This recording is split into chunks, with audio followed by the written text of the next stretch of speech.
आ जाए। कंपनी का सवाल है बेटा पहला, और मैंने आप लोगों से कहा था सर कि जब भी कंपनी का सवाल आएगा तो आप कैसे पिक करोगे बेटा, आप इस लिमिटेड के वर्ड से पिक करोगे। जी लिमिटेड का वर्ड लिखा हुआ है यानी कंपनी का सवाल है। आए जरा पढ़ना शुरू करते हैं। ट्रायल बैलेंस हमें दिया है 30 सितंबर 2020 का, और आपको ये सारी एडजस्टमेंट्स दी हैं बेटा। हमारे पास रिक्वायर्ड क्या है, इनकम स्टेटमेंट बनानी है बेटा जी लिमिटेड की, वर्किंग्स के लिए अलग से जगह दी हुई है। एसओएफपी बनानी है बेटा, अच्छा इसके लिए भी अलग से वर्किंग्स दी हुई है।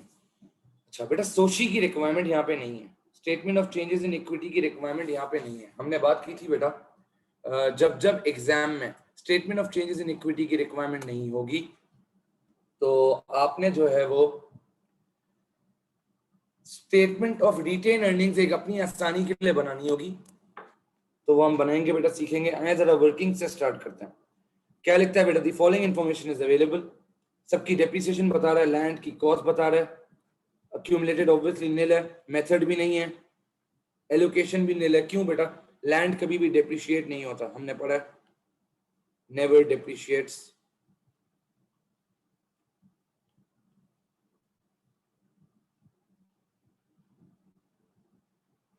उसके बाद बेटा अदर देन लैंड बताया हुआ है इन्होंने मुझे, 1,80,000 है, आज तक 82,500 चार्ज हो चुका है, 15% पर एनम स्ट्रेट लाइन है, 2/3 एडमिन एक्सपेंस में जाएगा, 1/3 डिस्ट्रीब्यूशन कॉस्ट में जाएगा। तो आ जाए जरा इसकी वर्किंग कर लेते हैं दोस्त। और बोलता है देयर वर नो एक्विजिशंस और डिस्पोजल्स ड्यूरिंग द ईयर। तो 1,80,000 पे 15% लगाना है बेटा। वर्किंग्स का बॉक्स दिया हुआ है, वर्किंग 1 आ जाए, 1,80,000 का 15%। कैलकुलेटर्स अपने हाथ में रखें बेटा, 1,80,000 का 15%, 27,000। 27,000। और ऊपर क्या कहा है दोस्त हमसे, 2/3 एडमिन एक्सपेंस में चार्ज ऑफ होगा और 1/3 डिस्ट्रीब्यूशन यानी सेलिंग एंड डिस्ट्रीब्यूशन में जाएगा। तो उसका 2/3 और 1/3 निकाल लेते हैं। आ जाए, दो जड़ी बूटियां बनाते हैं बेटा, 2/3 का और 1/3 का। 2/3 18,000 आ रहा है बेटा, और 1/3 9,000 आ रहा है। सर ये चले जाएगा इनकम स्टेटमेंट एडमिन में, सर ये चले जाएगा income statement selling and distribution में। अच्छा दूसरी वर्किंग करता हूँ बेटा एसओएफपी की। एसओएफपी की वर्किंग्स के लिए भी अलग से जगह दी हुई है, तो मैं यहीं पे ही करूंगा। सर अक्यूमुलेटेड की डेप्रिसिएशन की वर्किंग करते हैं, अगर आपको याद हो, प्रायर ईयर डेप्रिसिएशन 82,500 है, प्लस इस दफा डेप्रिसिएशन 27,000 निकाली है। तो निकालना बेटा एसओएफपी नॉन करंट एसेट में कितना डेप्रिसिएशन जाएगा, बता दें दोस्त कितना आ रहा है ये रहा सर 82,500 मैंने यहाँ से 109,500 ये लिया, 82,500 यहाँ से देख लें आप, 109,500। जो लोग बोल रहे थे एग्जाम में जगह नहीं दी हुई होती, ये देख लें वर्किंग्स की जगह दी हुई है बेटा, ठीक है। आगे आ जाए। उसके बाद सर अगली वर्किंग, सर इन्वेंट्री की कॉस्ट 9136 है and had a net realisable value of 126,435। हमने जब इन्वेंट्री का चैप्टर पढ़ा था तो हमने इन्वेंट्री के चैप्टर में ये पढ़ा था सर कि हम इन्वेंट्री को हमेशा रिकॉर्ड करते हैं लोअर ऑफ कॉस्ट और एनआरवी। लोअर ऑफ कॉस्ट और एनआरवी का रूल होता है सर, यहाँ पे आप खुद चेक कर लें दोनों में से लोअर कौन सी है। कॉस्ट 91,368 है, एनआरवी 126,435 है। सर ऑब्वियसली लोअर कॉस्ट है, तो मैं कॉस्ट पे अपनी क्लोजिंग इन्वेंट्री को वैल्यू करूंगा। यानी सर मैं यहाँ लिख लेता हूँ वर्किंग 2, मेरी क्लोजिंग इन्वेंट्री यहाँ पे कॉस्ट पे वैल्यू होगी, और कॉस्ट कितनी है सर, सर कॉस्ट है 91,368, 91,368। यही कॉस्ट इनकम स्टेटमेंट कॉग्स में भी जाएगी और एसओएफपी करंट एसेट में भी जाएगी। आगे आ जाए सर। उसके बाद क्या बोलता है, the directors wish to maintain a provision of 3% of trade receivables, all expenses relating doubtful debts are charge to admin expense. Specifically कह रहा है दोस्त के डिप्रिसिएशन एडमिन एक्सपेंस में लेकर जाओ। जब स्पेसिफिकली एडमिन एक्सपेंस में ले जाने के लिए कह रहा है तो इस पूरे को एडमिन एक्सपेंस में लेकर जाऊंगा। आ जाए वर्किंग कर लेते हैं दोस्त। ट्रेड रिसीवेबल्स पे लगता है बेटा, अगर आपको याद हो 71,600 पे मुझे लगाना है बेटा 3%। आ जाए लगा लेते हैं सर, 71,600 पे आपने लगाना है 3% प्रोविजन। बता दें बेटा करंट एस्टिमेट कितना आ रहा है, 71,600 का 3% 2148। 2148। फिर हमने पढ़ा था सर, हम हर साल अपने प्रोविजन को कंपेयर करते हैं पिछले साल से। हर साल बेटा मैं अपने प्रोविजन को कंपेयर करता हूँ पिछले साल से। सर पिछले साल मेरा प्रोविजन कितना था, आ जाए सर ट्रायल बैलेंस में देखते हैं। ये रहा provision for bad debts at 1 October 1528। Sir ये देख लें 1528 पिछले साल का प्रोविजन था। कितना इंक्रीज आया दोस्त, निकालें जरा। इंक्रीज इन प्रोविजन 620 बेटा। ये जाएगा एक्सपेंस में। कौन से एक्सपेंस में? एडमिन उसने स्पेसिफिकली कहा है। सर ये करंट एस्टिमेट कहाँ जाएगा? हमने पढ़ा है एसओएफपी करंट एसेट में डेटर्स से माइनस होता है बेटा। आगे आ जाए सर, अगली वर्किंग कर लेते हैं। अगली वर्किंग देखें बेटा, एट 30 सितंबर 2020 यानी क्लोजिंग वैल्यूज की बात कर रहा है बेटा। एट 30 सितंबर 2020 का मतलब है बेटा क्लोजिंग वैल्यूज की बात कर रहा है। एडमिन एक्सपेंसेस अक्रूड दिए बेटा इसने मुझे, बैंक इंटरेस्ट भी अक्रूड दिया है, और डिस्ट्रीब्यूशन कॉस्ट इसने मुझे प्रीपेड दी है। सर ऊपर आ जाए बेटा, चेक करें और कोई प्रीपेड अक्रूड तो नहीं है। सर हमने बात की थी जब भी क्लोजिंग वैल्यूज का अक्रूड प्रीपेड देगा मैं शॉर्टकट लगाऊंगा। मैं प्रीपेड के केस में लेस करता हूं बेटा, और मैं अक्रूड के केस में ऐड करता हूं। ये हमने पहले ही बात की हुई है बेटा। तो आ जाए एक एक एक्सपेंस की कैलकुलेशन कर लेते हैं बेटा। अब यहाँ जगह खाली नहीं है बेटा, तो मैं यही साइड पे ही कर लेता हूँ, कोई मसले वाली बात नहीं है, आप एग्जाम में कर सकते हैं। एडमिन एक्सपेंसेस बेटा देख लेते हैं ऊपर है कितना। सर एडमिन एक्सपेंसेस ऊपर ये देख लें, ये आ रहा है बेटा 117528। 117528 अक्रूड बेटा पड़ा है, ऐड होता है। सर कितना है? 3850। कैलकुलेट करें बेटा कितना आ रहा है, कैलकुलेट करें सर कितना आ रहा है ये।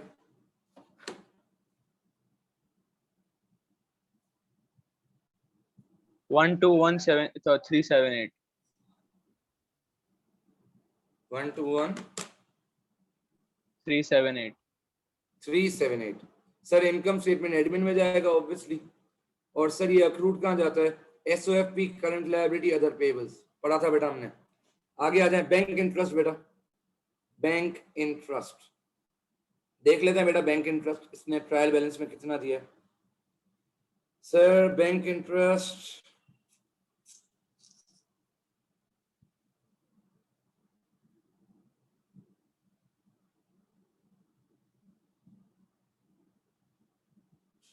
कोई लोन की अमाउंट भी नहीं बताई हुई है, एक सेकंड रुक जाए।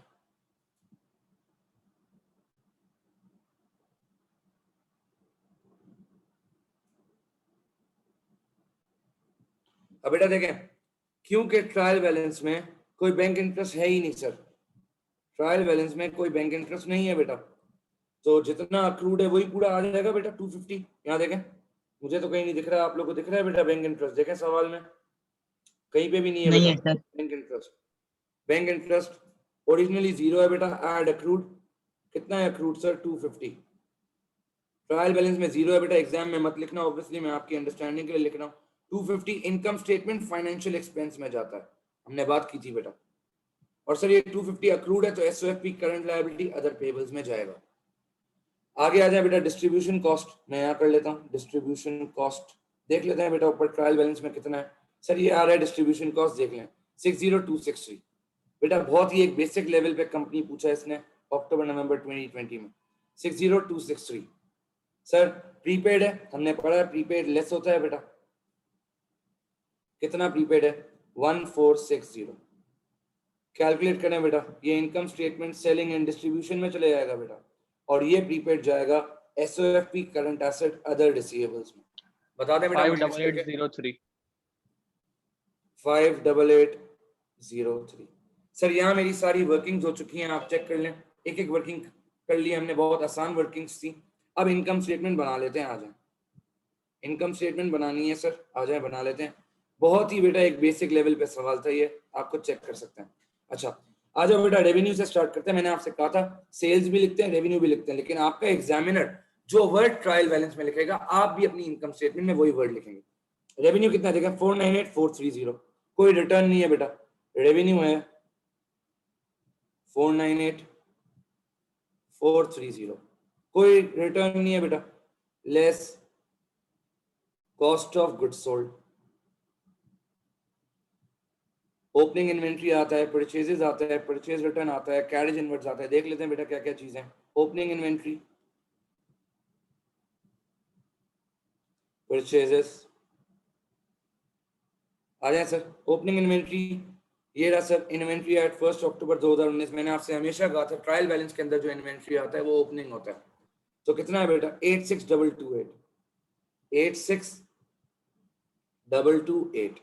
परचेजेस कितना है दोस्त, आ जाए चेक कर लेते हैं सर। ये रहा परचेजेस 237851, 237851। सर कोई परचेज रिटर्न नहीं है, आप चेक कर लें। कोई कैरेज इनवर्स नहीं है, आप चेक कर लें। बिल्कुल बेसिक सवाल पूछा है बेटा उसने। Sir cost of goods available for sale निकाल के दिखा दें मुझे जरा, कितना आ रहा है बेटा बता दें। Cost of goods available for sale, इसमें से लेस होता है बेटा क्लोजिंग इन्वेंट्री। बताएं बेटा cost of goods available for sale कितना है, 324079। क्लोजिंग इन्वेंट्री बेटा अभी हमने पढ़ा था 91368 है, 91368। अहमद बेटा सुन लो, आपने जो लॉजिक पूछी थी हमने पहले पढ़ा था बेटा, जब मैंने आपको पढ़ाया था। हम हर साल बेटा कंपनी जो है ना वो चेक करती है कहीं उसने कोई वैल्यू अपनी बुक्स में अंडरस्टेट या ओवरस्टेट तो नहीं कर ली।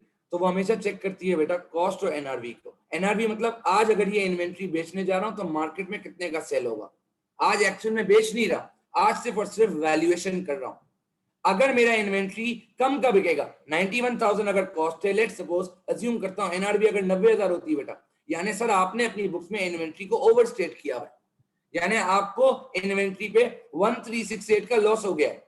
तो मैं जब इन्वेंट्री रिकॉर्ड करूंगा तो मैं 90,000 रिकॉर्ड करूंगा और ये 1368 लॉस है, एक्चुअल में बेच नहीं रहा, लेकिन एज पर प्रूडेंस कॉन्सेप्ट इस लॉस को बुक करना होता है। कल अकाउंटिंग कॉन्सेप्ट पढ़े थे ना दोस्त, उसमें क्या पढ़ा था, all future losses are to be recorded as soon as they are expected। मुझे आज पता चल गया कि फ्यूचर में जब इन्वेंट्री सेल करूंगा तो लॉस होगा, तो आज इस लॉस को रिकॉर्ड करूंगा। क्योंकि इस सवाल में एनआरवी ज्यादा है और कॉस्ट कम है, यानी मेरी बुक में इन्वेंट्री बिल्कुल सही वैल्यू पे आ रही है। मैं हायर का रूल क्यों नहीं होता, क्योंकि अगर हायर होता तो बेटा प्रूडेंस के हिसाब से गेन बुक करना अलाउड थोड़ी है। आप खुद सोचो, अगर मैं 90 से 128 पे ले आता वैल्यू तो आप इन्वेंट्री को तो डेबिट कर देते, इनकम को क्रेडिट नहीं कर सकते थे, क्योंकि ये इनकम आज आप नहीं कमाओगे। ये इनकम कब कमाओगे, जब एक्चुअल में सेल होगा। आज सेल नहीं हो रहा, आज तो सिर्फ क्या कर रहा हूं बेटा, वैल्यूएशन कर रहा हूं। अहमद क्लियर है ये? चले बेटा ये बता दें जरा कॉस्ट ऑफ गुड्स सोल्ड क्या आ रहा है, कॉस्ट ऑफ गुड्स सोल्ड बता दें बेटा क्या आ रहा है, बोले बेटा कॉस्ट ऑफ गुड्स सोल्ड क्या आ रहा है। कॉस्ट ऑफ गुड्स सोल्ड आ रहा है 232711। सर ग्रॉस प्रॉफिट बता दें। 265719। 265719। ऐड अदर इनकम करता हूं बेटा, मैंने आप लोगों से कहा था इनकम को पहचानने का तरीका रिसीव्ड का वर्ड होगा। चेक कर लो, यहाँ कहीं पे भी रिसीव्ड का कोई वर्ड ही नहीं है सर। आ जाए लेस एक्सपेंसेस। और अब बेटा कंपनी में हमने पढ़ा था, सोल ट्रेड में पढ़ा था डायरेक्ट लेस एक्सपेंसेस करते हैं, पार्टनरशिप में भी लेस एक्सपेंसेस करते हैं। लेकिन सर कंपनी में मुझे एक्सपेंसेस को 3 क्लासिफिकेशन में तोड़ना पड़ता है, सेलिंग एंड डिस्ट्रीब्यूशन, एडमिन और फाइनेंशियल एक्सपेंस। मुझे ब्रेक करना पड़ता है, कंपनी में हमेशा याद रखिएगा। तो आ जाए पहले मैं एडमिन एक्सपेंसेस ले लेता हूं बेटा, एडमिनिस्ट्रेटिव एक्सपेंसेस। आ जाए सर। सबसे पहले बेटा मैंने एडमिन एक्सपेंस की एक वर्किंग की थी अभी, ये देख लें बेटा। मैंने आपसे हमेशा कहा है बेटा वर्किंग से पहले उठाना। 121378, ये देख लें वर्किंग 4 की थी बेटा, इनफैक्ट 121378 एडमिन एक्सपेंस 121378 वर्किंग 4 बेटा। उसके बाद सर और एडमिन एक्सपेंस में क्या आ रहा है ये चेक कर लें सर। सर आपने जो अभी ये डेप्रीसिएशन लिया था उसमें इसने कहा था 2/3 जाएगा यहाँ पे इनकम स्टेटमेंट एडमिन में, तो मैं डेप्रीसिएशन ले लेता हूँ। अब बेटा देखो आप 2 तरीके से यहाँ की वर्किंग कर सकते हो, आपका एग्जामिनर भी 2 तरीके से वर्किंग करता है। या तो आप एडमिन एक्सपेंस को अलग अलग दिखाओ कि एक एडमिन एक्सपेंस है, एक डेप्रीसिएशन है, एक प्रोविजन है, या फिर आप पता है क्या करो, आप उसको एक यहाँ पे वर्किंग करके दिखा दो कि देखो मैं एडमिन एक्सपेंस का नोट नीचे बना कर दे रहा हूँ। क्या मतलब नोट से मुराद, इसमें आप सारी चीजें उसको लिख के दो और यहाँ टोटल करके ऊपर इनकम स्टेटमेंट के फेस पे सिर्फ टोटल दिखाओ, आपकी मर्जी है, आप किसी भी तरीके से कर सकते हो, ठीक है। डेप्रिसिएशन बेटा वर्किंग वन, सर कितना निकाला था 18,000। और क्या निकाला था सर, इंक्रीज इन प्रोविजन, इसने मुझे यहां पे लेने के लिए कहा था बेटा। आप जो देख रहे हैं बेटा जगह कम है, वो इसीलिए कम है कि उसने एडमिन एक्सपेंस एक ही में क्लासिफाई करके नीचे वर्किंग दिखाई होती है। तो आप भी ये कर सकते हैं बेटा एग्जाम में, ठीक है। इंक्रीज इन प्रोविजन वर्किंग 3 थी बेटा, कितने से इंक्रीज हुआ था 620। आई डोंट थिंक सो और कोई एडमिन एक्सपेंस है बेटा, तो प्लस कर लें, एक्सपेंसेस में सर जाएगा वली प्रोविजन क्यों और आया ट्रीटमेंट, एडमिन में? क्योंकि इसने सर वो तो स्पेसिफिकली डिस्ट्रीब्यूशन में जाना चाहिए ना, सेलिंग के साथ होता है प्रोविजन। उसने स्पेसिफिकली कहा है कि चार्ज करो एडमिन में, इसलिए लेके जा रहा हूं वलीद।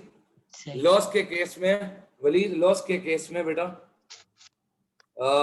दो तरह के ट्रीटमेंट्स होते हैं बेटा, जब आएगा तब बताऊंगा आगे, अभी बहुत सारे सवालों में आएगा, अभी बताऊंगा समझ नहीं आएगा, ठीक है। जब आगे पास पेपर्स और करेंगे उसमें आएगा, कंपनी के सवालों में देता है बेटा ये कॉस्ट और एनआरवी का एडजस्टमेंट हमेशा, तो वहां बताऊंगा क्या होगा। दो ट्रीटमेंट्स होते हैं, कोई भी एक ट्रीटमेंट आप कर सकते हो बेटा। इसका टोटल मुझे बता दें कितना आ रहा है,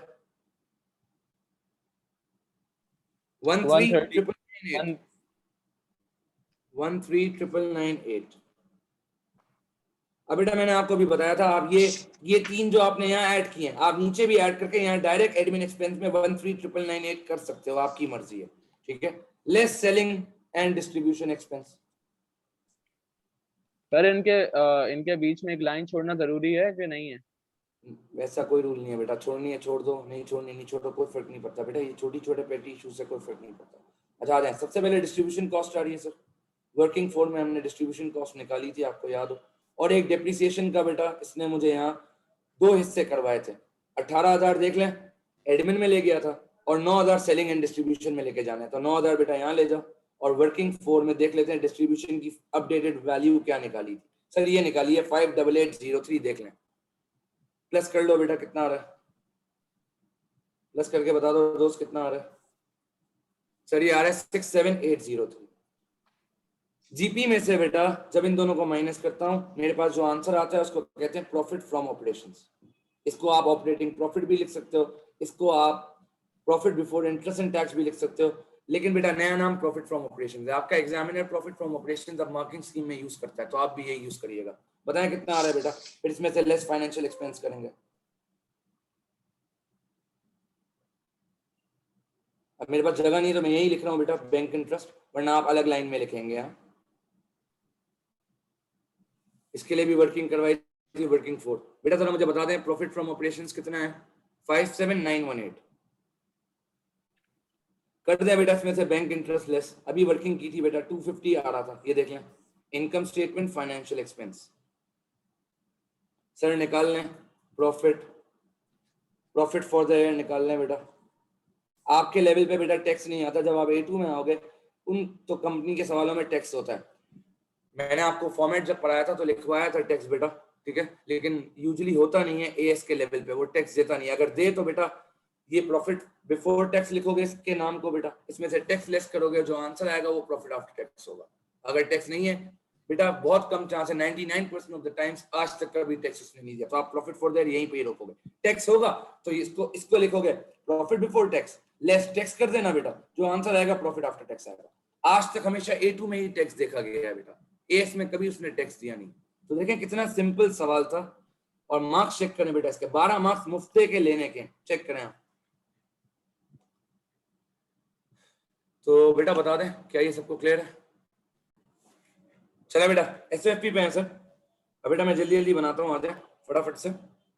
SOFP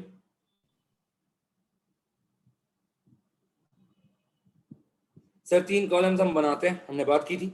यहाँ आता है बेटा कॉस्ट का नाम, यहाँ आता है प्रोविजन फॉर डेप्रिसिएशन का नाम, फुल फॉर्म लिखिएगा बेटा आप लोग। यहाँ नाम आता है नेट बुक वैल्यू का नाम, फुल फॉर्म लिखिएगा बेटा सबकी। आगे आ जाए सर, नॉन करंट एसेट्स की हेडिंग आती है, देख लें बेटा इधर। और बेटा यहाँ दो तरह के नॉन करंट एसेट्स आ रहे हैं, ऊपर उसने कहा है आपसे, यहाँ दो तरह के नॉन करंट एसेट्स आ रहे हैं बेटा, उसने आपसे ऊपर कहा है, एक लैंड है, एक अदर देन लैंड है।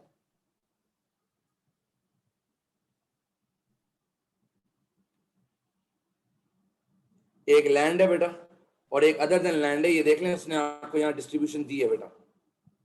ऊपर से आप देखना चाहते हैं तो नाम प्रॉपर्टी प्लान एंड इक्विपमेंट लिख लीजिएगा बेटा, अलग अलग ब्रेकअप दिखाना चाहते हैं तो अलग अलग दिखा दीजिएगा, ठीक है। आ जाए सर, मैं जो है वो एक साथ ब्रेकअप दिखाऊंगा, मैं लैंड को तोड़ नहीं रहा और अदर देन लैंड को नहीं तोड़ रहा, आपको तोड़ना है आप बिल्कुल तोड़ सकते हैं, कोई मसले वाली बात नहीं। मैं प्रॉपर्टी प्लान एंड इक्विपमेंट लिख रहा हूँ बेटा, और property plan and equipment total cost पे आएगा बेटा, इसमें लैंड भी शामिल है, इसमें अदर देन लैंड भी शामिल है। आप चेक कर लें अगर किसी को समझ नहीं आ रहा बेटा इस तरह, तो ये देखो इसने ऊपर 3 लाख लिखा है, ये देख लें ऊपर इसने 3 लाख लिखा है बेटा, ये रहा कॉस्ट और प्रोविजन फॉर डेप्रिसिएशन 82,500, और नीचे उसने ब्रेकअप बताया कि देखो 1,20,000 लैंड का, 1,80,000 अदर देन लैंड है। तो नीचे ब्रेकअप बताने का मकसद ये बेटा कि लैंड पे डेप्रिसिएशन चार्ज नहीं होता, इसीलिए। तो बेटा मैं 3 लाख ले रहा हूँ कॉस्ट डायरेक्ट टोटल, आपको अलग दिखाना है आप बिल्कुल दिखा सकते हैं, कोई मसले वाली बात नहीं।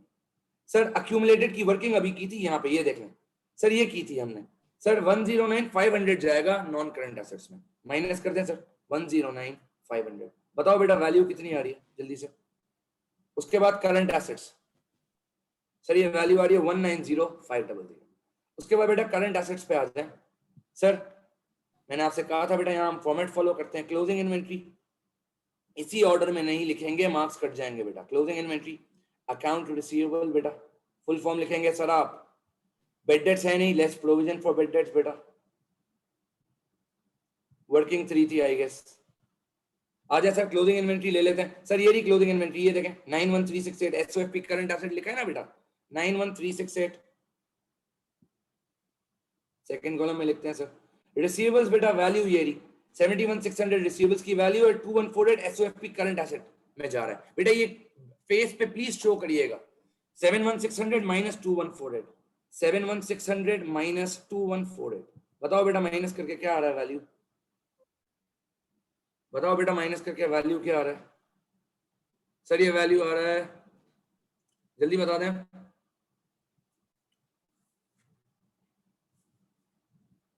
वैल्यू बताएं दोस्त। 69452। 69452। और क्या क्या आता है सर, सर बैंक आता है सर, अदर रिसीवेबल्स आता है। अब बेटा बैंक यहाँ चेक करो, बैंक क्रेडिट में आ रहा है बेटा, यानी इस केस में सर बैंक ओवरड्राफ्ट है, इस केस में सर बैंक ओवरड्राफ्ट है। तो कितना है ओवरड्राफ्ट 10316, आ जाए सर, तो मैं यहाँ नहीं ले सकता बेटा।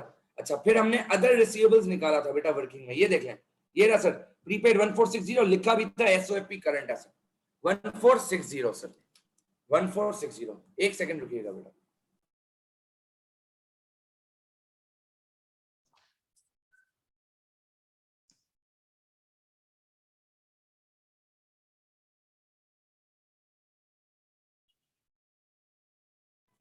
तो 1460 बेटा मैं अदर रिसीवेबल्स में लिख देता हूं, आ जाए other receivables sir working for 1460, और कुछ नहीं है सर, करंट एसेट्स का टोटल कर लें,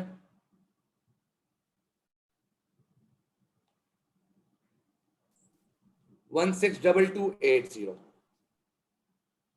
इसको प्लस करें बेटा, टोटल एसेट्स बैलेंस शीट का आपका पहला सेक्शन आ जाएगा, बता दें सर जल्दी से।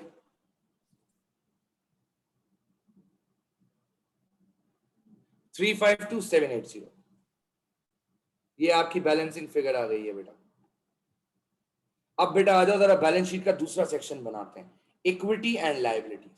बेटा मैंने आपसे कहा था, अगर आपको याद हो बेटा, तो मैंने आप लोगों से कहा था सर जब भी सोशी की रिक्वायरमेंट नहीं होगी तो आप जितनी भी इक्विटी एंड इक्विटी, खासतौर पे लायबिलिटीज तो नहीं आती statement of changes in equity में, इक्विटी बेटा हम उठाएंगे ट्रायल बैलेंस से, अगर सोशी नहीं बनानी।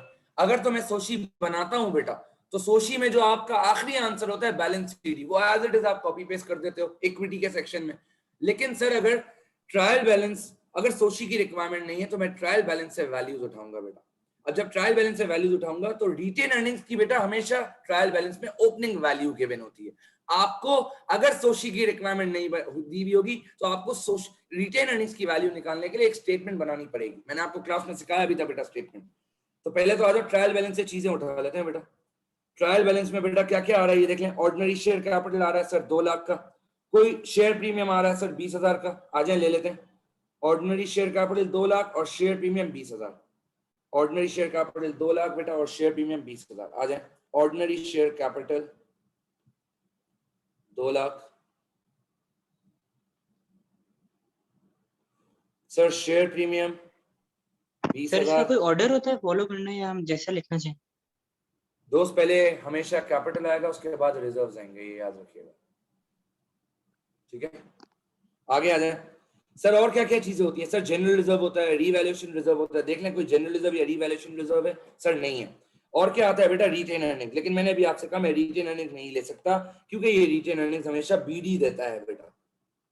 आपको अभी रिटेन अर्निंग्स की एक स्टेटमेंट बनानी पड़ेगी दोस्त। तो आ जाओ बेटा, मैं आपको जरा स्टेटमेंट बता देता हूँ एक दफा, फिर हम यहाँ वर्किंग का डब्बा खाली है ना, यहाँ बनाते हैं स्टेटमेंट ऑफ रिटेन अर्निंग्स। ये सिर्फ तभी बनाएंगे जब सोशी की रिक्वायरमेंट नहीं होगी। अगर तो सोशी की रिक्वायरमेंट है तो बेटा वहां रिटेन अर्निंग्स का कॉलम भी आ रहा होगा, ऑब्वियस सी बात है। रिटेन अर्निंग बीडी लेता हूं बेटा। अब याद करो हम सोशी में क्या क्या लेते थे।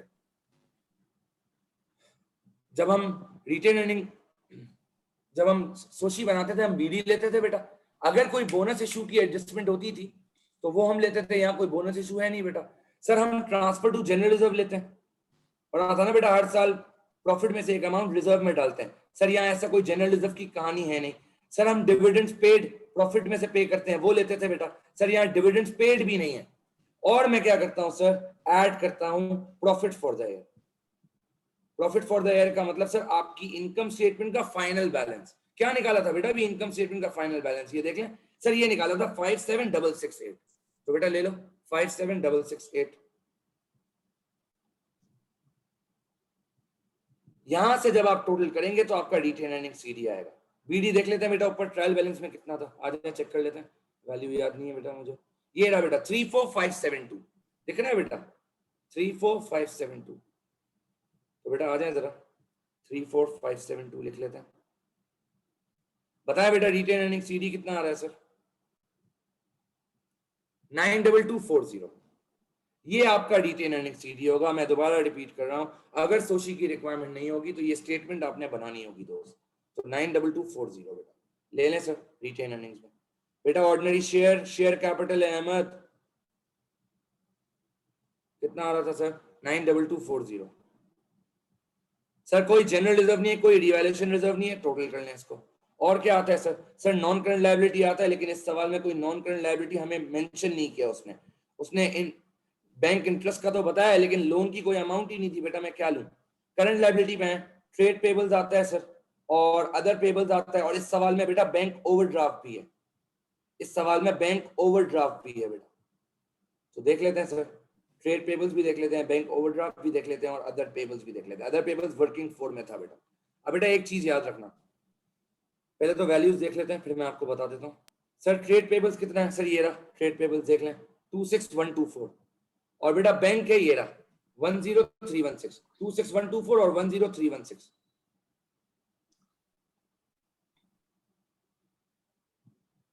और बेटा अदर पेबल्स अब दो हैं सवाल में क्लास, दो अदर पेबल्स हैं। आप एग्जामिनर को प्लस करके दिखाइएगा बेटा फेस पे। एक अदर पेबल्स ये रहा बेटा, चेक करो 3850 का एडमिन का था, और एक बैंक इंटरेस्ट का था 3850 और 250। प्लीज खुदा का वास्ते एक एक वर्किंग दिखाइएगा। 3850 प्लस 250 करो बेटा इनको प्लस, ये कितना आता है? 4100 आएगा बेटा, चेक कर लें एक दफा। बता दें बेटा, इसका ऊपर वालों का टोटल भी नहीं बताया आप लोगों ने मुझे। दोस्त मुझे इतना टाइम लग रहा है कि मैं आपको ऐसे पढ़ा रहा हूं जैसे पहली दफा सवाल कर रहे हो। पहला पेपर हम कर रहे हैं फिजिकल।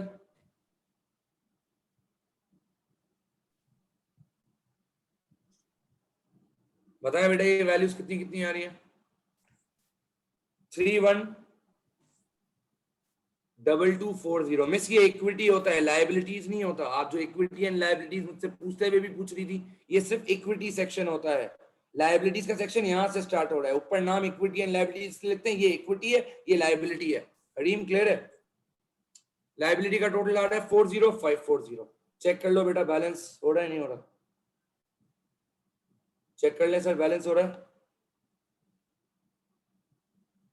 बेटा बच्चों की एक और गलती, बच्चे यहाँ टोटल तो लिख देते हैं, नाम लिखना भूल जाते हैं। अबे भाई जब आपने ऊपर नाम लिखा है टोटल एसेट्स पे, तो यहाँ भी तो नाम लिखो इक्विटी एंड लायबिलिटीज का।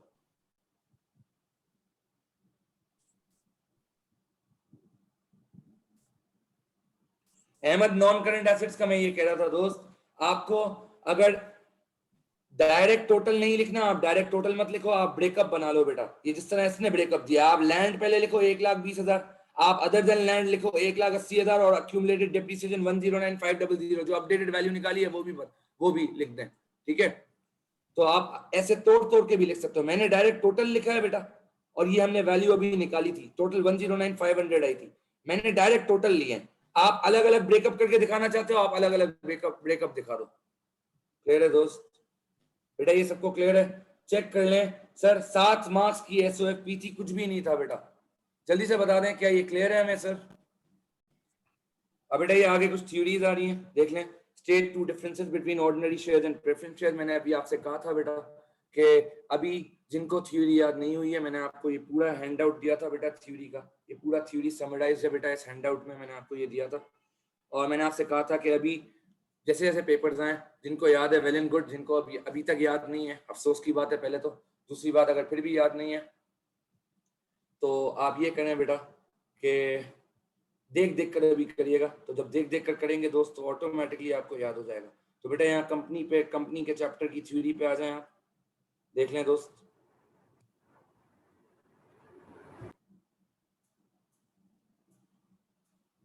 ये रहा बेटा difference between ordinary and preference, उसने मुझसे कहा है, ये आ रहा है सर, ऑर्डिनरी शेयर होल्डर और प्रेफरेंस शेयर होल्डर का डिफरेंस। आप कोई भी 2 पॉइंट्स इसमें से लिख दीजिएगा बेटा तो आराम से हो जाएगा।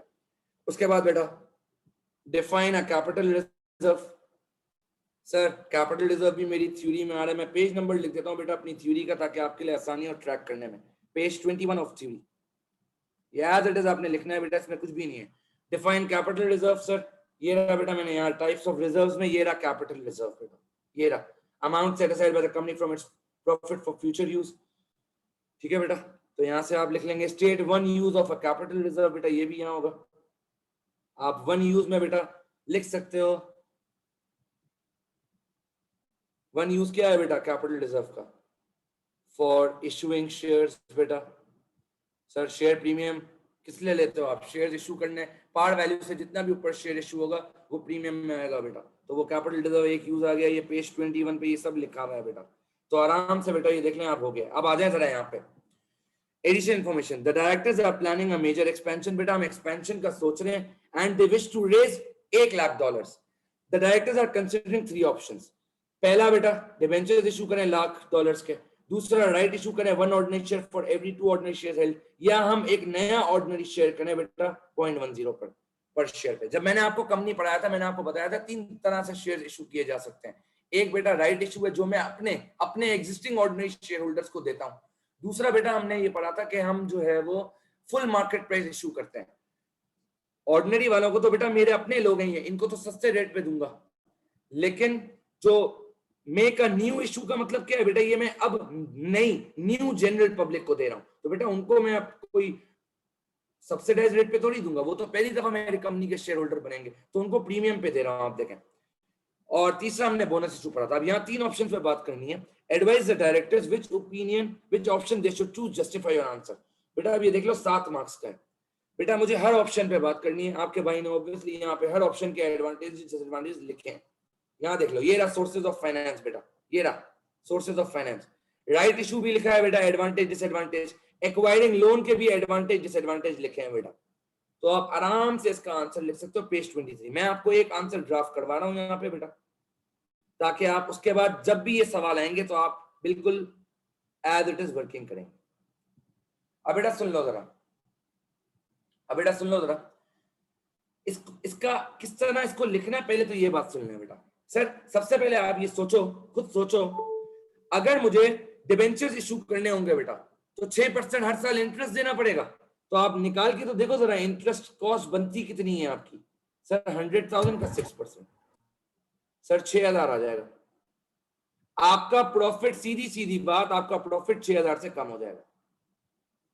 दूसरा सर, आप लोग सबने बिजनेस स्टडीज पढ़ा है बेटा, मैंने आपसे कहा था अकाउंटिंग में जितनी बिजनेस स्टडीज की थ्योरी लगती है ना उतनी कोई नहीं लगती। आप एज इट इज गियरिंग की बातें लिख सकते हो बेटा, कि अगर ये नहीं होगा तो गियरिंग बढ़ जाएगी, कंपनी की गियरिंग बढ़ जाएगी तो चांसेस ऑफ बैंकरप्सी बढ़ जाएंगे। सर गियरिंग क्या? एस लेवल पे ऑब्वियसली बात है बेटा, एएस लेवल पे गियरिंग रेशियो निकालना नहीं आता। A2 में जब आप आएंगे तो आपको गियरिंग रेशियो निकलवाता है, एग्जामिनर सिखाता है कैसे गियरिंग रेशियो निकलता है। लेकिन एएस लेवल पे आप ये बातें लिख सकते हो बेटा, बहुत अच्छी अच्छी बातें हैं ये। अच्छा सर, राइट इशू करूंगा, उसके क्या एडवांटेजेस हैं, बात कर लेते हैं बेटा अभी। अच्छा, और सर अगर आप नया इशू करोगे बेटा, तो नया इशू कितने पे हो रहा है, देखो 0.10 के प्रीमियम पे हो रहा है। मैंने आपको एंट्री बनाना सिखाई थी, अगर आपको याद हो, राइट इशू की। कैश डेबिट होता है, ऑर्डिनरी शेयर कैपिटल क्रेडिट होता है, शेयर प्रीमियम क्रेडिट होता है बेटा।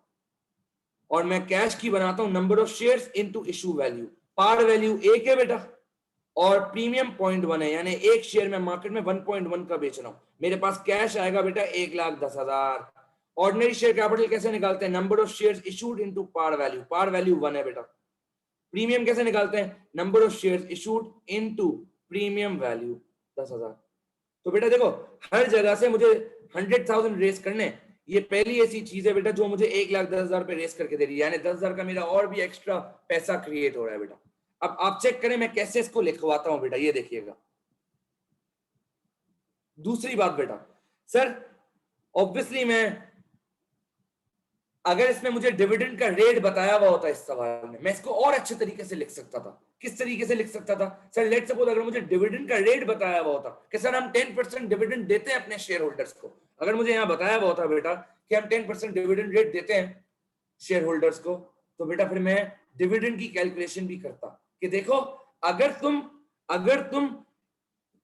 लोन लोगे तो तुम्हें तुम्हारा प्रॉफिट 6,000 से कम होगा, लेकिन अगर तुम शेयर इशू करोगे तो तुम 100,000 के शेयर इशू कर रहे हो बेटा, और 10% डिविडेंड रेट है, तो 10,000 जो है बेटा आपका प्रॉफिट 10,000 से कम होगा। जहां आपका इंटरेस्ट की वजह से 6,000 से प्रॉफिट कम हो रहा है, वहां आपका डिविडेंड की वजह से 10,000 का प्रॉफिट कम होगा। क्योंकि यहाँ पे एब्सेंस ऑफ इंफॉर्मेशन है, यहाँ आपको नहीं बताया डिविडेंड का रेट, तो मैं ये बात नहीं लिख सकता। मैं आपको इसलिए बता रहा हूं कि अगर आप किसी सवाल में आएगा तो आपने लिखना है। ऑब्वियस सी बात है बेटा, वर्किंग्स आपने शो नहीं करनी, शो करोगे तो बहुत अच्छी बात है। वर्किंग्स आप क्यों कर रहे हैं, एक तो मैं एग्जामिनर को दिखाने के लिए कर रहा हूं, दूसरा मैंने आपको हमेशा सिखाया जब भी आंसर ड्राफ्ट करोगे तो बेटा सारी थ्योरेटिकल बातें नहीं करोगे, आपको अपने एग्जामिनर को your theory should support your calculations. आप कैलकुलेशन सपोर्ट नहीं करोगे तो बेटा ऐसी कोई थ्योरी का फायदा नहीं है। तो आए जरा, अब मैं लिखता हूं बेटा, 7 मार्क्स का है। यहां देखो बेटा, if the company chooses option 1, if the company chooses option 1, it will result in an increased finance cost of $6,000, which will lead to fall in the profits of the company। Sir ये आप कहां से बातें लिख रहे हैं बेटा, मैंने अभी आपको पेज पढ़ाया 23, मैं लोन का डिसएडवांटेज लिख रहा हूं, ये देख लें। Will increase gearing of business, interest need to be paid at any cost. Dividend तो बेटा शेयर होल्डर को पटा सकता हूं कि यार देखो आज डिविडेंड नहीं है, फ्री शेयर ले लो, या डिविडेंड किसी साल ना भी दूं तो शेयर होल्डर कुछ बोलेगा नहीं। इंटरेस्ट तो हर साल देना है बेटा, मेरी थ्योरी में हर चीज लिखी हुई है अल्हम्दुलिल्लाह। तो आ जाए जरा, if the company chooses option 1, if the company chooses option 1, it will result in an increased finance cost of $6,000, which will lead to fall in profits, which will lead to fall in profits for G Limited। बेटा सवाल से connect भी करना है, देखें, which will lead to fall in profits for G Limited and, यहां देख लें, which will lead to fall in profits and will increase gearing of G Limited। Sir यकीन माने अगर यहां गियरिंग रेशियो भी निकालते हो ना बेटा, सोने पे सुहागा। वैसे तो रिक्वायर्ड नहीं है क्योंकि आपके कोर्स में गियरिंग रेशियो नहीं है, लेकिन अगर कोई बच्चा लिखता है बेटा, क्या मजा आ जाएगा, एग्जामिनर पागल हो जाएगा बेटा। तो देखो खुद सोचो, मैं वैसे तो आपको निकालना नहीं सिखा रहा, आप लोगों ने बिजनेस स्टडीज में पढ़ा हुआ है बेटा गियरिंग रेशियो, लेकिन अगर कोई यहाँ बच्चा निकालता है तो बहुत अच्छा हो जाएगा बेटा, बहुत अच्छा। आगे है, अच्छा फिर मैं क्या लिखूंगा सर, आप ये देख लें, sir interest need to be paid at any cost.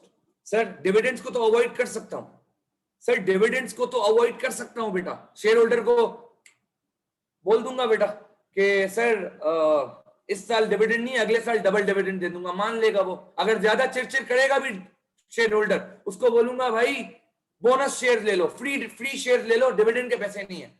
Sir आप कंपनी के जो उधार जिन्होंने दिया है उनको तो आप ये बात नहीं कर सकते सर। बेटा सबको आवाज आ रही है क्या क्लियर? कुछ लोग कह रहे हैं कि आवाज अटक रही है, जल्दी से बता दें दोस्त।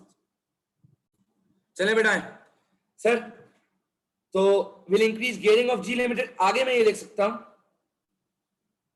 As interest cost is unavoidable. अब अनअवॉइडेबल है ना बेटा, as interest cost is unavoidable, therefore it needs to be paid at any cost.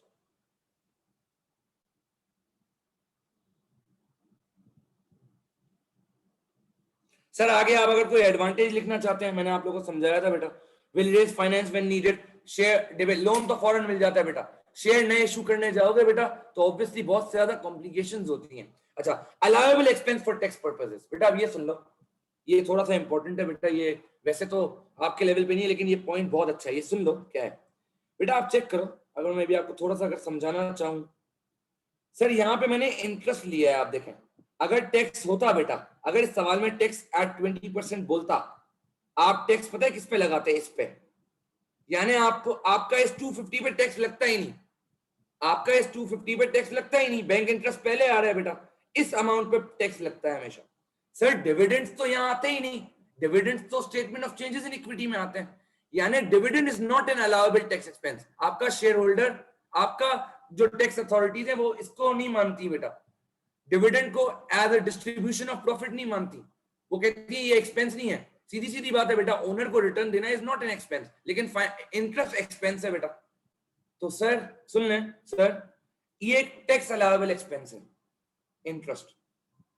तो आ जाए सर, आ जाए सर, आगे बात करते हैं। अब बेटा मैं सुन लो, अब मैं दूसरे पॉइंट पे चलता हूं sir. If the company chooses option 2, if the company chooses option 2, it will result in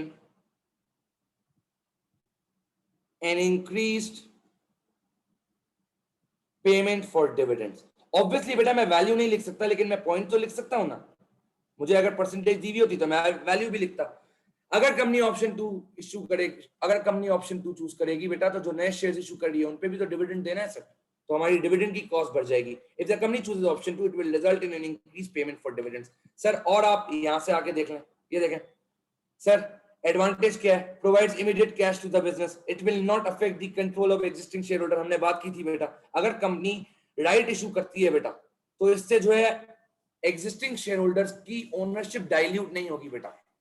जो पहले 55% होल्डिंग रखता था, आज भी वो 55% होल्डिंग ही रखेगा, लेकिन अगर मैं राइट इशू ना करूं और मैं नए लोगों को शेयर दे दूं तो बेटा ओनरशिप डाइल्यूट हो जाएगी। तो आप यहां लिख सकते हो बेटा, however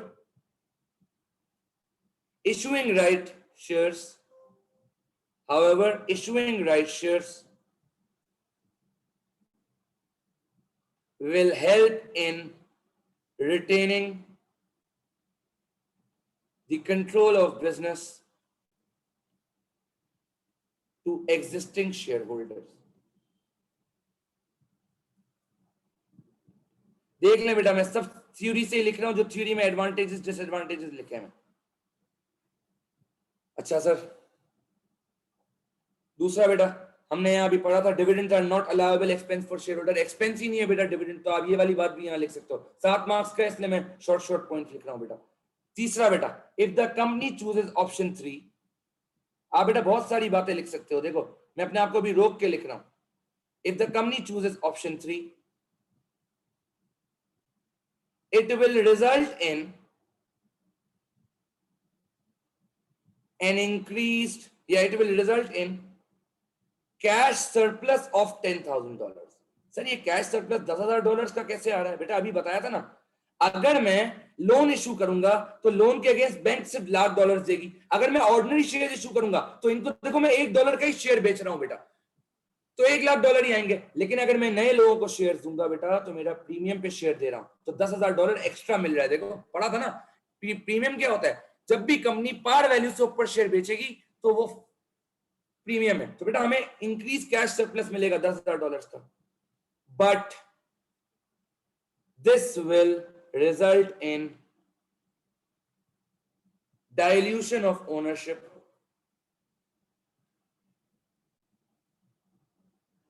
for the existing shareholders,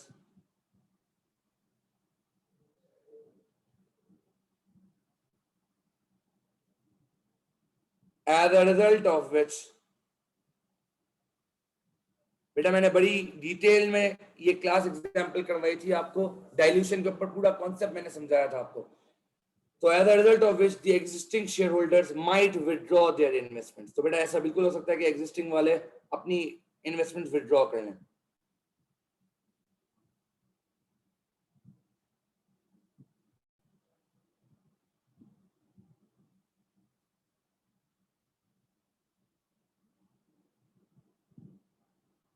बेटा आखिरी में मैं कंक्लूजन लिख रहा हूं, देयरफॉर चूजिंग ऑप्शन 2, आप ऑप्शन 1 भी कर सकते हो बेटा, आप ऑप्शन 3 भी कर सकते हो, आपकी मर्जी है। Therefore choosing option 2 is the most safest option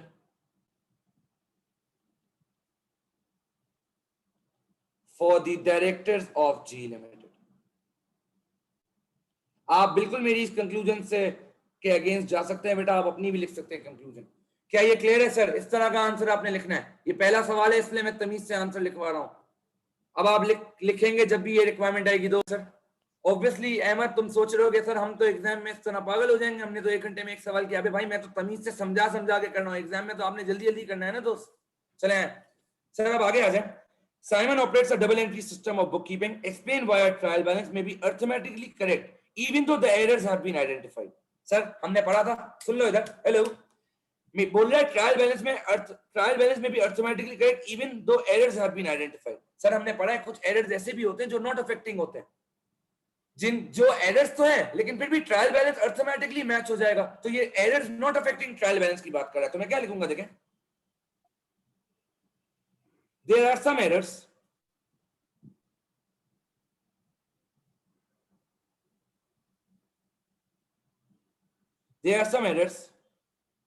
as a result of which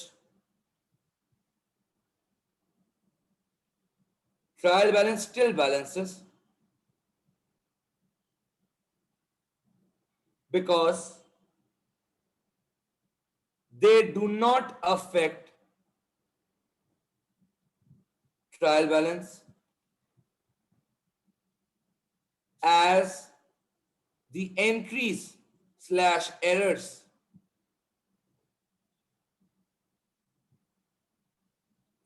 are correct in terms of double entry concept. Sir आप खुद देखो ना, हमने सस्पेंस पढ़ा था, मैंने आपसे कहा था बेटा सर कि जब हम एंट्री मेड बनाते हैं तो अगर मेरी एंट्री मेड का ट्रायल बैलेंस हो रहा है यानी वो error not affecting trial balance है। तो बेटा देखो, और एरर अफेक्ट कहां होता था, जहां एंट्री मेड का ट्रायल बैलेंस मैच नहीं होता था। तो बेटा अगर मैंने डबल एंट्री सही बनाई है, भले नाम गलत लिखा हो, अमाउंट सही लिखी है, तो सर ट्रायल बैलेंस मैच करेगा, अर्थमेटिकली मैच करेगा, भले एरर हो। क्या ये क्लियर है सर? हमें जल्दी बताएं, क्या ये क्लियर है सर? हमें जल्दी बताएं, बोले दोस्त, जल्दी जल्दी बोले। अम्मार आवाज क्यों नहीं आ रही तुम्हारी दोस्त? क्लियर है sir. Simon extracted a trial balance before preparing the financial statements. The totals of trial balance did not agree. बेटा टोटल अग्री नहीं कर रहे। आ जाए, the following errors were discovered. आ जाए बेटा, और मुझे करना क्या है सर? मुझे जर्नल एंट्रीज बनानी है, narratives are not required, और सर फिर मुझे रिवाइज प्रॉफिट निकालना है, हमने सब सीखा है बेटा। और उसके बाद 3 uses of journal other than correction of errors, उस पर भी बात कर लेंगे बेटा। आ जाए जल्दी जल्दी कर लेते हैं सर, आ जाए सर। सर अब यहाँ तो एक ही कॉलम दिया हुआ है, तो बेटा मैंने आपसे कहा था ना एग्जामिनर सिर्फ रेक्टिफाइंग एंट्री चेक करता है, ओरिजिनल एंट्री मेड आप अपनी आसानी के लिए बनाओगे बेटा। तो यहाँ मैं सिर्फ रेक्टिफाइंग एंट्री लिखूंगा और ऊपर मैं वर्किंग यहाँ कर लूंगा बेटा ओरिजिनल एंट्री और एंट्री मेड की। आ जाए सर, क्या बात हुई थी बेटा हमारी? सर आधा एरर पढ़ूंगा और ओरिजिनल एंट्री बनाऊंगा। आ जाए, मैं ब्लू से ओरिजिनल एंट्री पढ़ता हूं। A total of 5600 from sales return journal. Sir sales return journal है सर, यानी एंट्री बना लूं? इधर देखें, सेल्स रिटर्न की क्या एंट्री बनती है बेटा? हमने बात की थी cell return debit, debtor credit, याद होगा आप लोगों को 5600। सर ये क्या बोल रहा है? ग्रीन से हाईलाइट करता हूं बेटा जो इसने काम किया है, या रेड से हाईलाइट करते हैं ना जो एरर है। आ जाए had been credited to purchase return। जी दोस्त बोले क्या हुआ? ये क्या बोलता है? had been credited to purchase return। मैंने सेल्स रिटर्न में रिकॉर्ड करने की जगह परचेज रिटर्न में रिकॉर्ड कर लिया और परचेज रिटर्न को क्रेडिट किया है सर। परचेज रिटर्न को मैंने क्रेडिट किया है बेटा। सर क्या डेटर के बारे में कुछ कहा? नहीं सर, जिसके बारे में कुछ नहीं कहता, हमने अजम्पशन बनाई थी बेटा, सही हुआ होगा। आए सर इसकी रेक्टिफाइंग एंट्री बनाते हैं। पहले तो देख लो बेटा, हमने पढ़ा था how to check whether an error is affecting और नॉट अफेक्टिंग। एंट्री मेड के कॉलम से ट्रायल बैलेंस बनाकर देखूंगा। सर डेबिट पे 0 है और क्रेडिट पे बेटा आ रहा है 11200। इनको टोटल कर लो। क्रेडिट साइड पे 5600 5600 आ रहा है ना, और डेबिट पे कुछ भी नहीं आ रहा, यानी एरर अफेक्टिंग है। हमने बात की थी जब एरर अफेक्टिंग होता है तो सस्पेंस आता है, एक नाम बेटा। अब चेक कर लो सर, सेल रिटर्न को डेबिट करना था, क्या मैंने सेल रिटर्न को डेबिट किया? नहीं सर, तो रेक्टिफाइंग एंट्री में कर दो सेल रिटर्न को डेबिट। आ जाए सेल रिटर्न डेबिट 5600 से बेटा। सर क्या परचेज रिटर्न को क्रेडिट करना चाहिए था? नहीं सर, आपने गलत कर दिया है, परचेज रिटर्न को क्रेडिट गलत कर दिया सर, ये आपने करना ही नहीं था, परचेज रिटर्न को खोलना ही नहीं था। सर जब क्रेडिट कर दिया है तो सही करने के लिए क्या करूंगा? डेबिट कर दूंगा सर। आ जाए परचेज रिटर्न डेबिट। अच्छा सर डेटर, सर हमने पढ़ा था ना जो चीज ओरिजिनल एंट्री और एंट्री मेड में सही होगी वो कभी भी रेक्टिफाइंग में नहीं आएगी। ये तो सही हुआ है, रेक्टिफाइंग में तो एरर करेक्ट करते हैं, ये तो गलती थी नहीं, तो सर क्रेडिट पे क्या लूं? पढ़ा था ना बेटा, जहां कुछ नहीं आता वहां सस्पेंस। कितने से सर? सर ये आ जाएगा 11200 से। क्या ये क्लियर है बेटा? पहला एरर सबको जल्दी जल्दी बता दें दोस्त, फटाफट टाइम आए बेटा। सर मोटर व्हीकल खरीदा है 15000 का, एंट्री बना ली motor vehicle debit cash credit. जब कुछ भी ना लिखा हुआ पेमेंट टर्म्स कैश होती हैं। ये क्या बोलता है बेटा? रेड से हाईलाइट करता हूं। आ जाए had been posted to motor expenses account. Sir हमने मोटर एक्सपेंसेस में ले लिया है बेटा इसको, यानी हमने मोटर एक्सपेंस डेबिट किया होगा, कैश क्रेडिट किया होगा। कैश के बारे में कुछ नहीं लिखा, बिल्कुल सही रिकॉर्ड हुआ होगा। अब बेटा इसका ट्रायल बैलेंस बनाकर देखो। सर डेबिट पे भी 15000 आ रहा है, सर क्रेडिट पे भी 15000 आ रहा है। Sir error not affecting trial balance है ये, दोनों साइड पे 15000 आ रहा है, यानी सस्पेंस यहां नहीं आएगा सर। आ जाए रेक्टिफाइंग एंट्री। सर कैश दोनों जगह सही रिकॉर्ड किया है, देख लें, तो कैश कभी भी रेक्टिफाइंग में नहीं आएगा। मोटर व्हीकल को डेबिट करना था, क्या मैंने मोटर व्हीकल को डेबिट किया? नहीं सर, कर दूं मोटर व्हीकल को डेबिट रेक्टिफाइंग में? देखें मोटर व्हीकल डेबिट 15000 से। सर मोटर एक्सपेंस को बिला वजह डेबिट कर दिया एंट्री मेड में, देख लें, एक्सपेंस तो था ही नहीं कभी, ये तो एसेट है, हमने बिला वजह एक्सपेंस में डाल दिया है। सर तो एक्सपेंस को अब सही करने के लिए क्रेडिट कर दूंगा, कम कर दूंगा बेटा, मोटर एक्सपेंस क्रेडिट 15000। क्या ये क्लियर है सर? हमें जल्दी बता दें सर, क्या ये हमें क्लियर है? जल्दी बता दें, बोलो बेटा, क्या ये क्लियर है? हमें यस सर ये वाली बाकी लोग clear बता दें बेटा, बाकी लोग बता दें। बेटा क्लियर है आपको?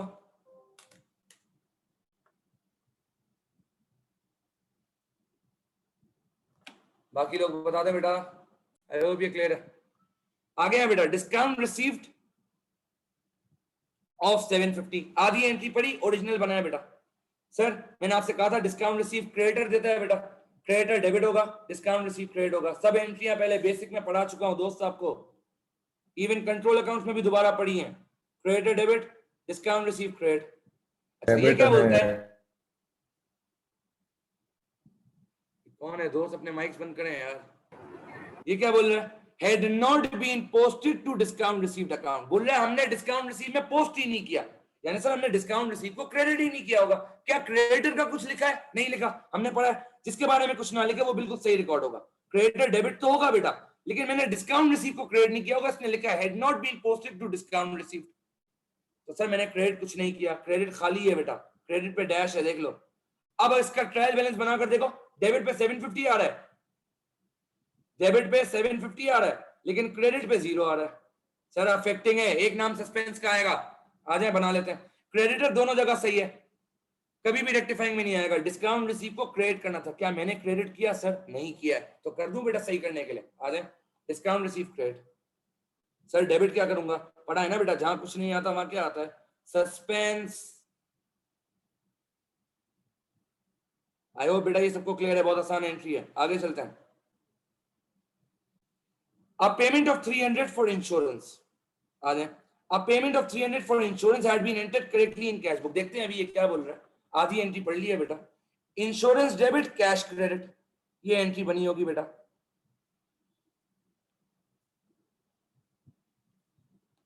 अब आओ, ये क्या बोलता है? ग्रीन से हाईलाइट करता हूं बेटा।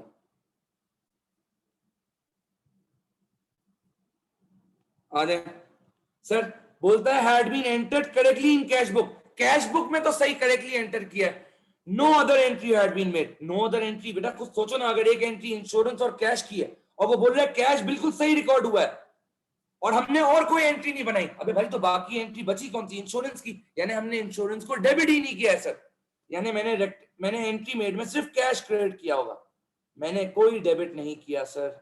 ट्रायल बैलेंस बनाकर देखें, डेबिट पे 300, डेबिट पे 0 आ रहा होगा, क्रेडिट पे 300 आ रहा है। एरर अफेक्टिंग ट्रायल बैलेंस है, एक नाम सस्पेंस का आएगा सर। तो चेक करो, कैश तो दोनों जगह सही है, रेक्टिफाइंग में नहीं आएगा सर। इंश्योरेंस को डेबिट करना था, क्या मैंने डेबिट किया? नहीं सर, तो सही करने के लिए कर लूं इंश्योरेंस को डेबिट। आ जाए इंश्योरेंस डेबिट 300 से, और कैश तो नहीं आएगा, कैश तो सही है, तो क्रेडिट किसको करूं सर? सस्पेंस को, क्योंकि एरर अफेक्टिंग है। मुफ्ते के 4 नंबर है, देख लो मुफ्ते के 4 नंबर है बेटा। क्या ये क्लियर है सबको? जल्दी बता दें फटाफट से, क्या ये क्लियर है सर सबको? सर जो मुझे सही करनी पड़ेगी, आ जाए पढ़ते हैं क्या बोलता है। Simon policies to depreciate motor vehicles at 25% per annum on a monthly basis. देख लेते हैं इसका क्या करना है। She prepared a draft income statement of 47835 before correction. मेरा ओल्ड प्रॉफिट है बेटा 47835, मेरा ओल्ड प्रॉफिट है बेटा 47835 बेटा। आ जाए बेटा, एक एक एरर का इफेक्ट देख लेते हैं। मैं साथ साथ थ्योरी में भी खोलता हूं बेटा, मैंने एक एक इफेक्ट का आपको लिख के दिया है कि प्रॉफिट पे क्या इंपैक्ट आएगा। हमने क्लास में तो पढ़ा ही था, मैंने यहाँ भी डाला है बेटा आपकी आसानी के लिए। सस्पेंस कौन सा पेज है यार, कोई बता देगा मुझे?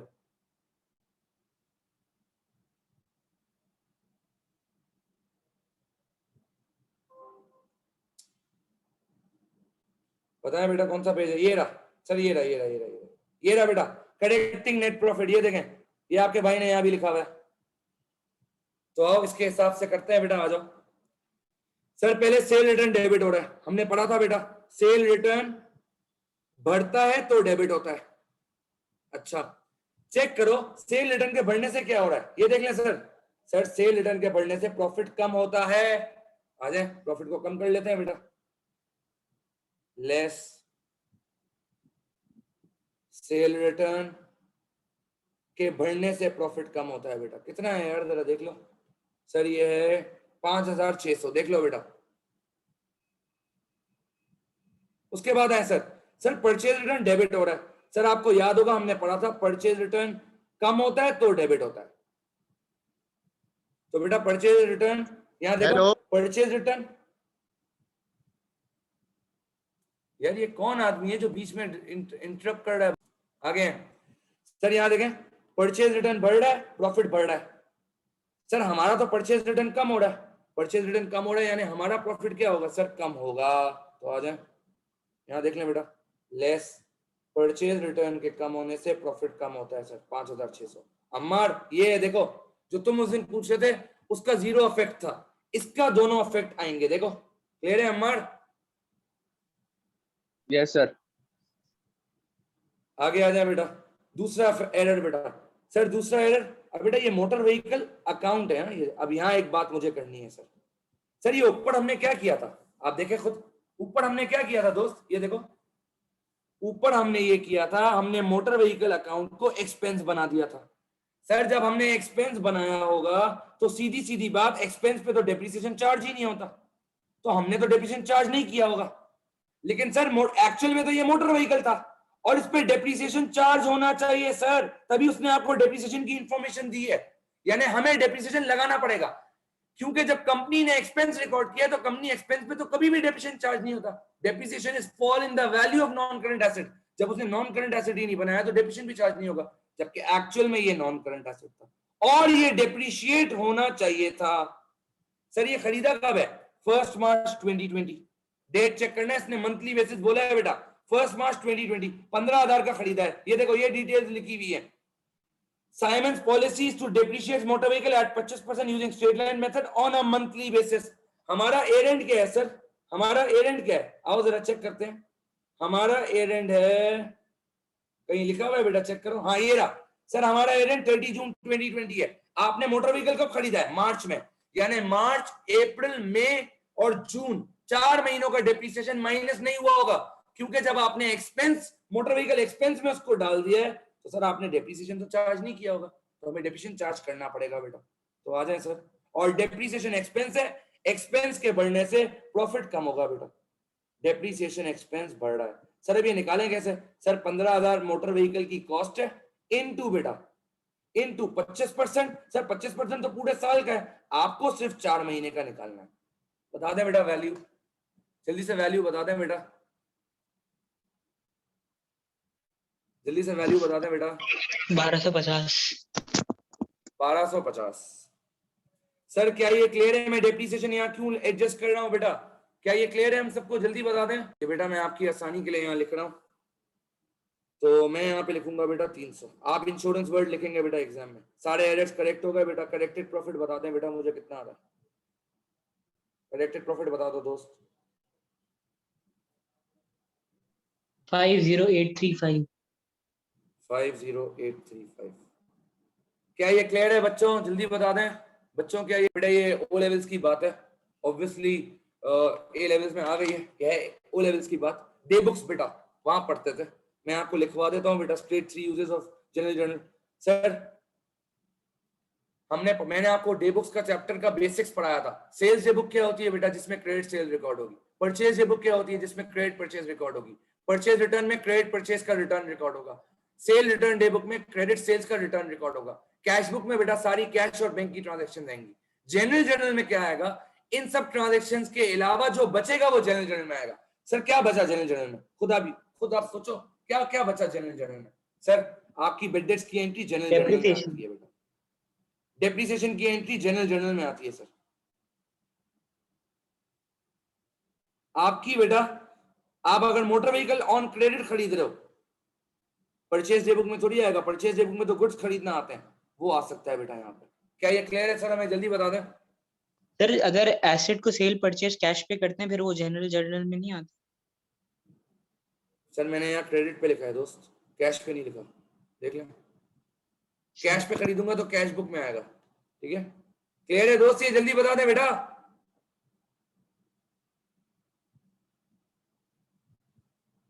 जल्दी बता दें दोस्त। बेटा ये आप सवाल देख रहे हैं जो अल्फा वाले बच्चे हैं यहाँ, कोनी वाला, ये आपके मॉक का सवाल है दोस्त। ये मैं आज देख रहा था, मुझे आज पता चला ये आपके मॉक का सवाल है बेटा, यहाँ से छाप के दिया था। यही था ना? देखो यही था ना अमर, यही थ्योरी आई थी। 65,000 लैंडलॉर्ड को दूं या नहीं दूं? अल्फा वाले कॉपी करते रहेंगे जिंदगी भर। ओ भाई लाइव जा रहे हैं, चुप। मजाक कर रहा था, इट वाज अ जोक। चलें। वैसे मॉक अच्छा हो जाता अबे मुझे खुद नहीं पता, तो मुझे खुद नहीं पता था, मैंने आज खुद देखा ही है। मुझे खुद नहीं पता झूठ था नहीं बोले सर, अब आप झूठ बोल रहे हैं। अरे मुझे आज पता चला दोस्त। चलो चले आ जाए बेटा। सर आ जाए। क्या लिखता है बेटा? Question 3, Gilds are sole trader provided the following information. Sir sales निकालनी है, याद कर लो बेटा। सेल्स कहां निकालना सीखा था? इनकम्प्लीट रिकॉर्ड में। ये इनकम्प्लीट रिकॉर्ड्स का सवाल है sir. Kind of incomplete record, ratios भी कह सकते हो, लेकिन ज्यादातर ये इनकम्प्लीट रिकॉर्ड्स प्लस रेशियोज है अगर कहा जाए तो। आ जाए बेटा। सर क्या बोलता है? सेल्स निकालनी है। अब Gilds are sole trader provided the following information बेटा। सर ये इंफॉर्मेशन हमें दी है इसने 31 मार्च 2020 पे। इनकम्प्लीट रिकॉर्ड्स रेशियोज में एक सवाल कह सकते हो। सर ये रेशियो का सवाल है। इन्वेंट्री, यहाँ ये रेशियोज का सवाल है बेटा, ये बिल्कुल ऐसा ही है। क्योंकि देखो इन्वेंट्री टर्नओवर आ रहा है, ग्रॉस मार्जिन आ रहा है, तो ये रेशियोज का सवाल है, इनकम्प्लीट रिकॉर्ड्स का नहीं है, ठीक है? कह सकते हो काइंड ऑफ इनकम्प्लीट रिकॉर्ड। आ जाए सर। सेल्स निकालनी है, सर क्लोजिंग इन्वेंट्री बता रहा है 40,250 है। आगे क्या बोलता है, which was 15% higher than opening inventory. Sir ये 15% ज्यादा है ओपनिंग इन्वेंट्री से, तो बेटा मैं ओपनिंग इन्वेंट्री निकाल सकता हूँ आराम से। अब आप मुझे बताओ मैं इसको डिवाइड बाय 85% करूं या डिवाइड बाय 115% करूं, ये बताओ। मैं इसको डिवाइड बाय 85% करूं या 115% करूं? सर ओपनिंग इन्वेंट्री को 100% लेंगे और क्लोजिंग को 115%। एग्जैक्टली बेटा, ये सुन लो, कुछ बच्चे गलती करते हैं, उसामा सुन लो, तुमने गलती की है ये। बेटा बच्चे ये करते हैं कि ना 15% हायर बोल रहा है तो इसको 85 ले लिया। अबे भाई ये 85 हो ही नहीं सकता, कुछ सोचो ना, ये ज्यादा है बेटा, ये ज्यादा है। अगर ये बोलता ना विच वॉज 15% लेस, तब आप यकीन मानो डिवाइड बाय 85 करते सही होता। हायर बोल रहा है बेटा, मैंने आपको हमेशा सिखाया है हायर होगा तो 115% होगा। तो ओपनिंग इन्वेंट्री अगर 100% है तो क्लोजिंग इन्वेंट्री 115% होगी सर।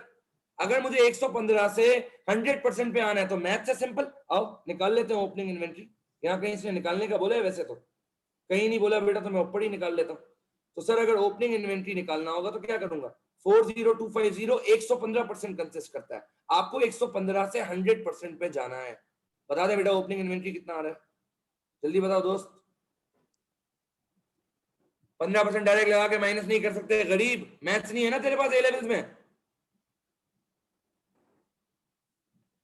निकाल के देख ले, 15% लगा और फिर माइनस कर, आंसर ये नहीं आएगा। क्लियर है दोस्त, आगे हैं सर। उसके बाद रेट ऑफ इन्वेंट्री टर्नओवर दिया हुआ है 8 times, rate of inventory turnover दिया हुआ है 8 टाइम्स। आओ पढ़ते हैं। सर अगर आपको याद हो तो इन्वेंट्री टर्नओवर का फॉर्मूला था, मैं यहां करता हूं बेटा, इन्वेंट्री टर्नओवर मैं यहां करता हूं, सेल्स की जगह पे आ जाए। इन्वेंट्री टर्नओवर का अगर आपको फॉर्मूला याद हो बेटा, फॉर्मूला था कॉग्स अपॉन एवरेज इन्वेंट्री।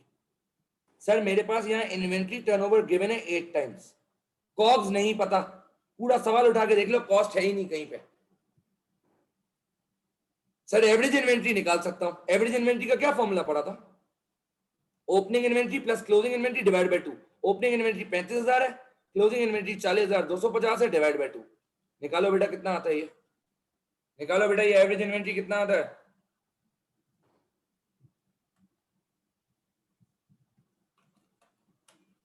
निकालो दोस्त। 37625। 37625 आपका एवरेज इन्वेंट्री है। सर यहाँ से कॉस्ट ऑफ गुड सोल्ड आ जाएगा, देखो खुद क्लिक होना चाहिए, इन्वेंट्री टर्नओवर होगा तो कुछ कोई बात है ना, तभी तो निकाल के दिया हुआ है। तो मैंने देखो कॉस्ट ऑफ गुड सोल्ड निकाल लिया। सर यहाँ तो कॉस्ट ऑफ गुड सोल्ड निकालना ही नहीं है, सेल्स निकालना है। अबे भाई तो रुको तो सही, तो रहा कॉस्ट ऑफ गुड सोल्ड बताओ कितना आ रहा है, बताओ बेटा कॉस्ट ऑफ गुड सोल्ड कितना आ रहा है सर, 3,01,000। अब बेटा देखो सर सवाल में मार्जिन गिवन है, ये देखें 30%। मार्जिन का फॉर्मूला क्या पड़ा है, GP upon sales into 100। Sir ना जीपी है ना सेल्स है, ये वाला फॉर्मूला तो फेल हो गया, ना जीपी है ना सेल्स है, ये वाला फॉर्मूला फेल हो गया। लेकिन मैंने आपको एक जुगाड़ वाला फॉर्मूला पढ़ाया था, याद करें, अगर मार्जिन होगा सेल्स 100% होगा। सर अगर सेल्स 100% है तो कॉस्ट 70% आ जाएगा बेटा। आपके पास यहाँ कॉस्ट निकाला हुआ है 3,01,000, आप आराम से यहां से सेल्स निकालोगे बेटा। ये चेक करो, unknown percent over known percent into known value, यहां से आएगा बेटा सेल्स मेरे पास। बताएं सर कितना आ रहा है, बताएं सर कितना आ रहा है, 4,30,000। क्या ये क्लियर है बेटा? देखो 4 मार्क्स के लिए कितनी मेहनत करवाई है, देखें क्या ये क्लियर है सर? हमें जल्दी बता दें सर। ट्रेड रिसीवेबल्स टर्नओवर निकालना है सर, डेज में, ऑब्वियसली डेज में ही निकलता है। फॉर्मूला याद होगा आप लोगों को, ट्रेड रिसीवेबल्स ऊपर आता है बेटा, डिवाइड करता हूं क्रेडिट सेल्स से इनटू 365। और यहाँ इसने बेटा एक लाइन लिखी है, all sales and purchases were on credit, यानी ये जो आपने सेल निकाली है 4,30,000, ये पूरी क्रेडिट सेल्स है बेटा। अब बेटा ट्रेड रिसीवेबल्स के लिए कुछ बातें बोल रहा है, देखना। Trade receivables at 31 March were 38,000 before accounting for an irrecoverable debt of 2,000 and an allowance of 3.5% of trade receivables. बेटा ये बात समझिएगा सर, ट्रेड रिसीवेबल टर्नओवर क्या बताता है, मेरा ट्रेड रिसीवेबल या मेरा डेटर कितने दिनों में पैसे देगा। अबे भाई बेड डेट्स का मतलब क्या है, डेटर पैसे नहीं देगा। तो अगर आप 38,000 पे ये रेशियो निकालोगे तो आप तो गलत कर रहे हो, क्योंकि डेटर ने तो साफ मना कर दिया मैं पैसे नहीं दूंगा। तो अगर आप 38,000 ट्रेड रिसीवेबल्स लोगे तो इसमें तो वो डेज आएंगे जिसमें इन 2,000 वाले का भी शामिल है। ये 2,000 तो अब मेरा डेटर है ही नहीं, अब तो ये लॉस है मेरा। तो बेटा मुझे ये एडजस्टमेंट्स करनी पड़ेंगी, मुझे ट्रेड रिसीवेबल्स की वैल्यू नेट निकालनी पड़ेगी। तो आ जाओ वैल्यू निकाल लेते हैं। सर आपको याद होगा हमने बेड डेट्स में पढ़ा था, ट्रेड रिसीवेबल्स 38,000 लेस करता हूं बेड डेट्स 2,000 का, जो आंसर आता है वो नेट आता है, याद है बेटा पढ़ा था हमने 36,000। इस पे लगाऊंगा प्रोविजन का रेट 3.5%। सर प्रोविजन भी तो है ना कि शायद पैसे ना मिले। बताओ बेटा कितना आ रहा है, बताओ बेटा प्रोविजन कितना आ रहा है, 1260 बता दें। हाँ 1260 1260 निकालो बेटा रिकवरेबल अमाउंट, इतने पैसे डेटर से रिकवर हो सकते हैं बेटा। तो डेज पे भी यही निकालूंगा ना बेटा, बताओ कितना आ रहा है 34740। तो बेटा रिसीवेबल्स में लिखा 34740, क्रेडिट सेल्स में लिखा 4,30,000 इंटू 365। बता दो बेटा कितने डेज में डेटर पैसे देगा, बता दें सर कितने डेज में डेटर पैसे देगा।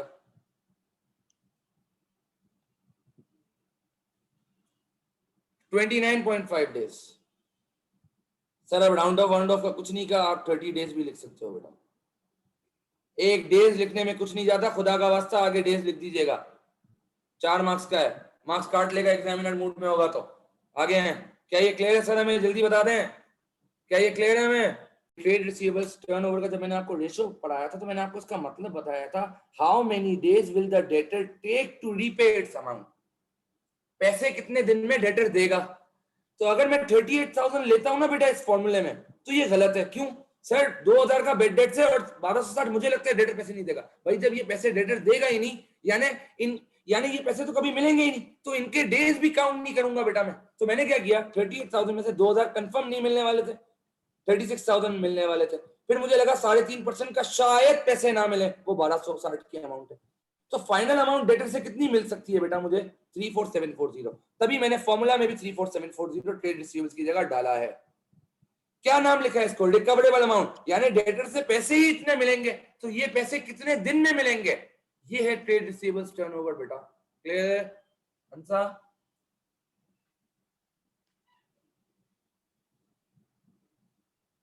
मिस अंसा क्लियर है? आ जाए।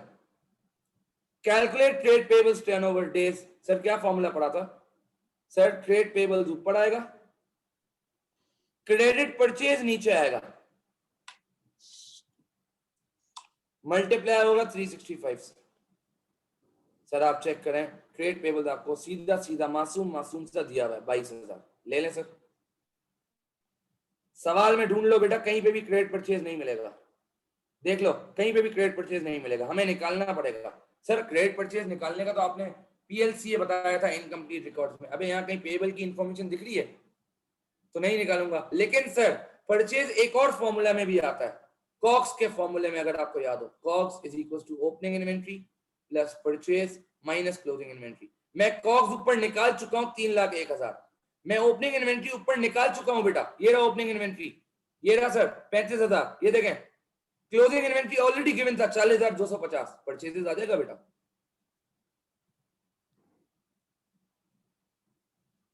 बताओ बेटा परचेज कितना आ रहा है,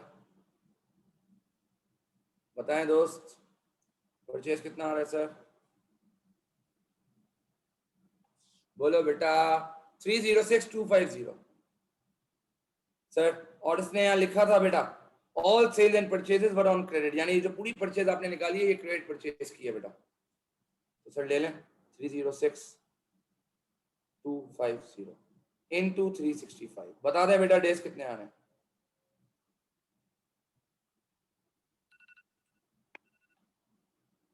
बताओ बेटा। 26.2 डेज। आप इसको 27 डेज लिख सकते हैं बेटा। क्या ये क्लियर है सर? हमें जल्दी से बता दें। सर ये कह रहा है आपसे, explain the effect on the liquidity of Guy's business of your answers to BNC. BNC में क्या निकाला है बेटा? रिसीवेबल टर्नओवर और पेबल टर्नओवर। सर कुछ भी नहीं करना बेटा आपने, सिंपल सी बात, कमेंटिंग लिखवाई थी ना बेटा, कमेंटिंग लिखनी है आपने। ये देख लें, सिंपल कमेंटिंग लिखनी है, एक एक की कमेंटिंग लिखवाई है सर।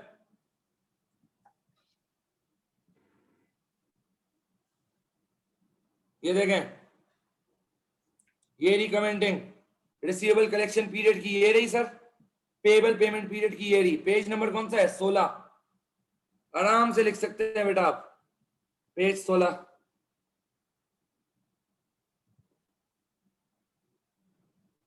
अब एक बात सुन लो बेटा, एक बात सुन लो बेटा, सर यहाँ आपको कोई पुराने डेज तो दिए ही नहीं है, पिछले साल के डेज दिए ही नहीं है बेटा, आप कंपेयर किससे करके कमेंटिंग लिखोगे? सर आप पता है यहाँ कैसे लिखोगे? सुन लो, आप चेक करो बेटा, डेटर 30 दिन में पैसे दे रहे हैं और मैं अपने क्रेडिटर को 27 दिन में पैसे दे रहा हूं। मेरा डेटर मुझे लेट पैसे दे रहा है, मैं अपने क्रेडिटर को जल्दी पैसे दे रहा हूं। सर मेरी लिक्विडिटी में मसला आएगा, मेरे पास इनफ्लो लेट आ रहा है, आउटफ्लो जल्दी जा रहा है, तो बेटा मैं क्या लिखूंगा?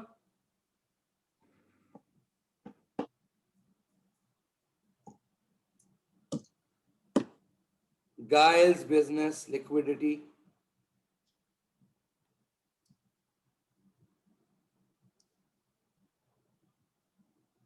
is below average, या आप ये भी लिख सकते हो, shows a deteriorated performance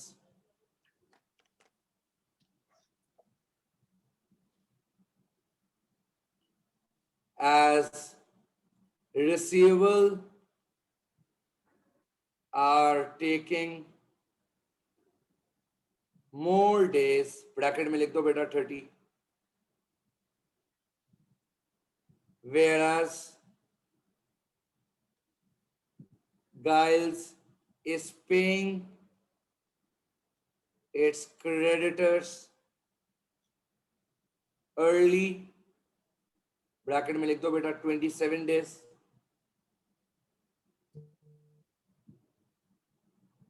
which will result in cash flow problem for Guile as cash inflows are received with delays and cash outflows are made early। क्या ये बात क्लियर है?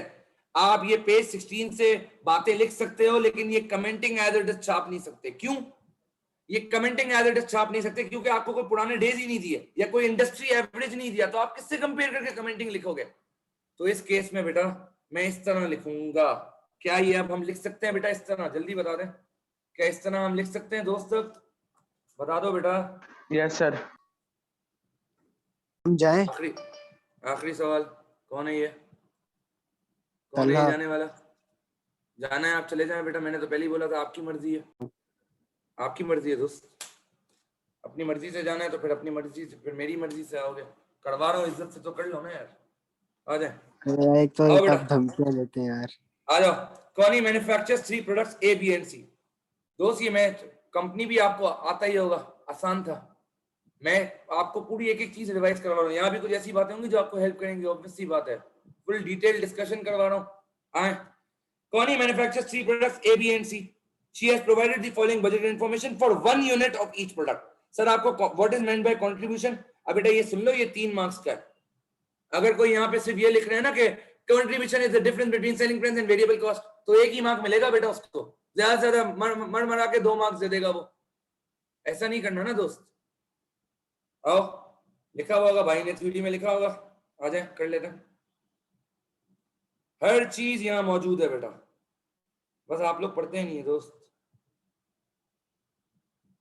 ये देखें, the difference between sales revenue and variable cost contributing towards making a profit or towards the fixed cost। ये लिखें बेटा as it is। Page number कौन सा है बेटा? 23।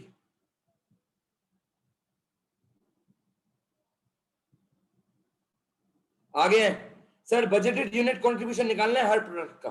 आ जाए बेटा निकाल लेते हैं, मैंने आपको इस तरह सिखाया था। देखें, ब्लू यूज करते हैं, बहुत रेड यूज कर लिया। A, B और C, 3 प्रोडक्ट्स हैं बेटा हमारे पास, A, B और C।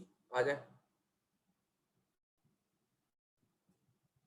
आ जाए दोस्त। कंट्रीब्यूशन निकालने का formula sir selling price less variable cost. आ जाए सेलिंग प्राइस कितनी कितनी है सर 15 20 और 25 15 20 25 लेस वेरिएबल कॉस्ट। सर क्या क्या है वेरिएबल कॉस्ट में देख लें direct material direct labour variable overheads direct material direct labour variable overheads. Sir इन सबको जब माइनस करूंगा मेरे पास सीएम पर यूनिट आ जाएगा। सर कितना कितना है direct material labour variable overheads 5 4 2.5 बेटा 5 4 क्या हो गया इस पेन को 2.5 सीएम बताओ बेटा। दूसरे वाले पे आ जाए सर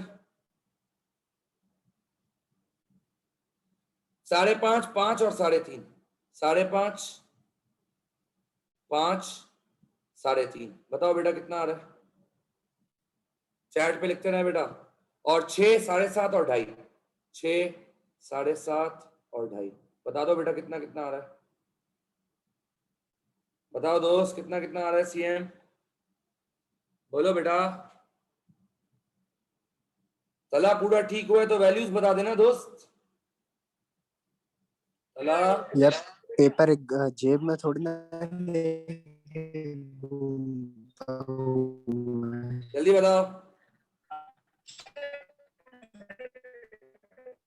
जल्दी बताओ दोस्त कहां सो गए भाई सब वैल्यूज बता दें बेटा।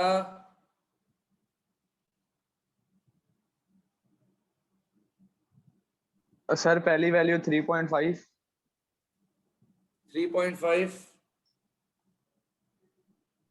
फिर 6 6 फिर 9 फिर 9 9 प्रॉफिट निकालना है बेटा सीएम पर यूनिट से ही स्टार्ट करूंगा। मैंने आपसे कहा था आप बार बार इतनी लंबी मत करना।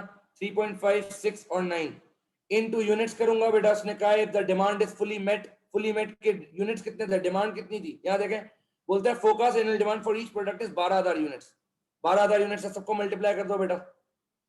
क्या है यार ये बताओ दोस्त टोटल सीएम कितना आ रहा है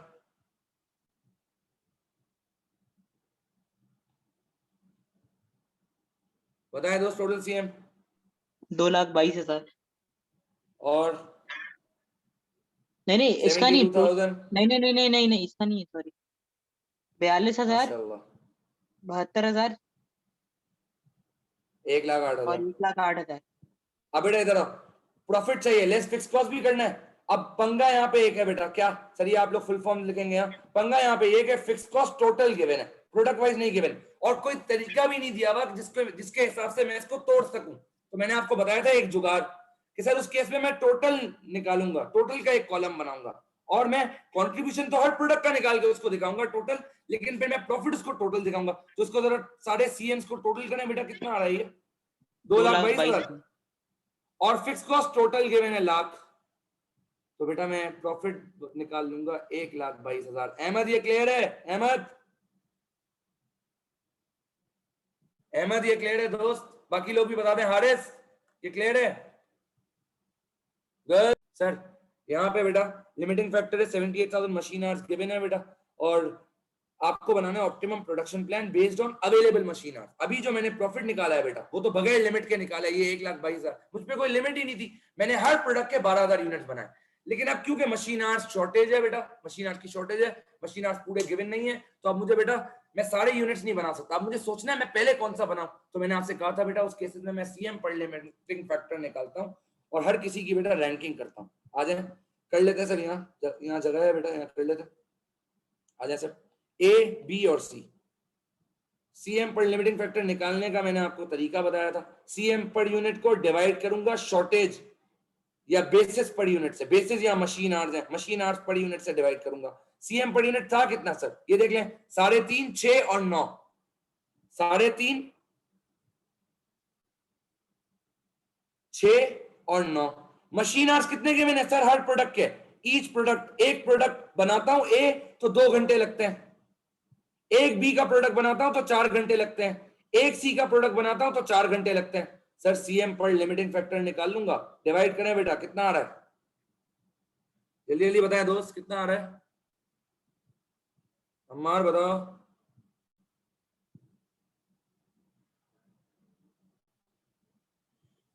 बोलो दोस्त जल्दी बोलो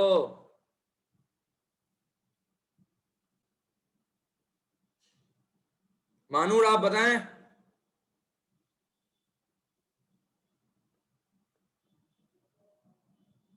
वन 1.75 आएगा आई थिंक पहला वाला, ये 1.25 आएगा आई थिंक, और ये 2.25 आएगा। चेक करके बता दो सही बताया मैंने। आपके जो है कैलकुलेटर से ज्यादा तेज तो मेरा दिमाग चल रहा है। रैंकिंग करूंगा बेटा, जो सबसे ज्यादा सीएम पर लिमिटिंग फैक्टर जनरेट करेगा उसको पहले बनाऊंगा। तो बेटा सबसे ज्यादा लिमिटिंग फैक्टर, सबसे ज्यादा सीएम किसका आ रहा है, पहले सी का, पहले सी बनेगा बेटा, फिर आ रहा है बेटा ए का, फिर ए बनेगा, और आखिर में बेटा अगर कुछ यूनिट्स कुछ आर्स बच गए तो बी बनेगा। ऑप्टिमल प्रोडक्शन प्लान के मैंने आपको कॉलम्स बताए थे बेटा, रैंकिंग का पहला कॉलम, दूसरा कॉलम बेटा प्रोडक्ट का, तीसरा कॉलम बेटा यूनिट्स का, चौथा कॉलम बेटा आर्स कंज्यूम्ड का, और आखिरी कॉलम आर्स लेफ्ट का। यहां मुझे सिर्फ क्वांटिटी निकालनी है बेटा, जो कंट्रीब्यूशन निकालना है वो अगले पार्ट में निकालना है, प्रॉफिट जो है वो अगले पार्ट में निकालना है। तो ये मत करना बेटा, ये हरकतें मत करना, यहाँ टोटल सीएम बना लो, जहां बोला है वहीं बनाना। क्या हुआ अहमद, पूछो दोस्त क्या हुआ?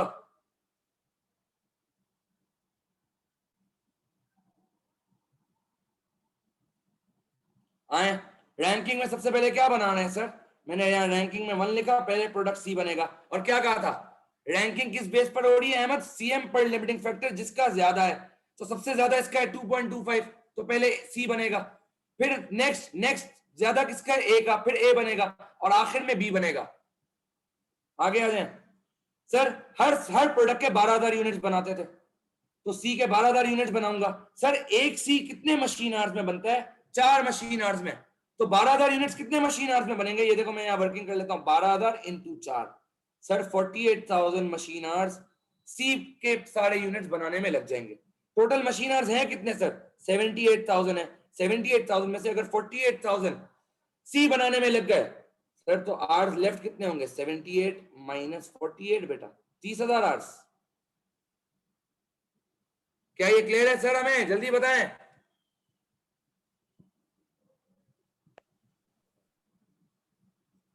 जल्दी बताओ दोस्त, क्लियर है? अगला प्रोडक्ट बनाऊंगा ए के भी 12,000 यूनिट्स बनाने, इस सवाल में कहा था सर एक ए 2 मशीन आवर्स लेता है। सर तो 12,000 यूनिट्स बनाने के लिए कितने मशीन आवर्स लगेंगे? 12,000 इंटू 2 यानी 24,000 मशीन आवर्स बेटा। सर आपके पास पहले आवर्स लेफ्ट कितने थे? यहां देखें सर, सी बनाने के बाद आपके पास 30,000 मशीन आवर्स बचे थे, और अब आप ए बनाएंगे तो 24,000 मशीन आवर्स और खर्च हो जाएंगे। सर तो बच कितने जाएंगे? सर अब लेफ्ट 30 से माइनस होंगे बेटा, 30 माइनस 24। सर अब जो लेफ्ट आवर्स हैं वो 6,000 आवर्स हैं। सर अगला आखिरी कौन सा बनेगा बेटा? Product B. Sir product B के भी 12,000 यूनिट बनाना चाहता हूं, और एक प्रोडक्ट बी 4 मशीन आवर्स में बनता है, लेकिन सर ये मैं कर नहीं सकता। क्यों? 12,000 इंटू 4 करो, आपको बी के 12,000 यूनिट बनाने के लिए 48,000 घंटे चाहिए, लेकिन आवर्स अवेलेबल ही 6,000 है, तो पूरा बी तो बन ही नहीं सकता। तो बी के कितने यूनिट्स बनेंगे ये निकालना पड़ेगा। तो एग्जाम में बेटा ये करके आप इसको कट कर देना, मैंने आपको सिखाया है। ये 12,000 और 48,000 हो ही नहीं सकता। मैंने आपसे क्या कहा था, कैसे निकालूंगा? सर जितने आवर्स बचे हुए हैं उसको न्यूमरेटर में रखोगे, जितने आवर्स रिक्वायर्ड हैं उसको नीचे रखोगे, इनटू यूनिट्स, तो आपको पता चल जाएगा सर। ठीक है, अगर 12,000 में 48,000 12,000 यूनिट 48,000 आवर्स में बनते हैं, तो 6,000 आवर्स में कितने यूनिट्स बनेंगे ये आपको पता चल जाएगा। निकालो बेटा कितने बन रहे हैं।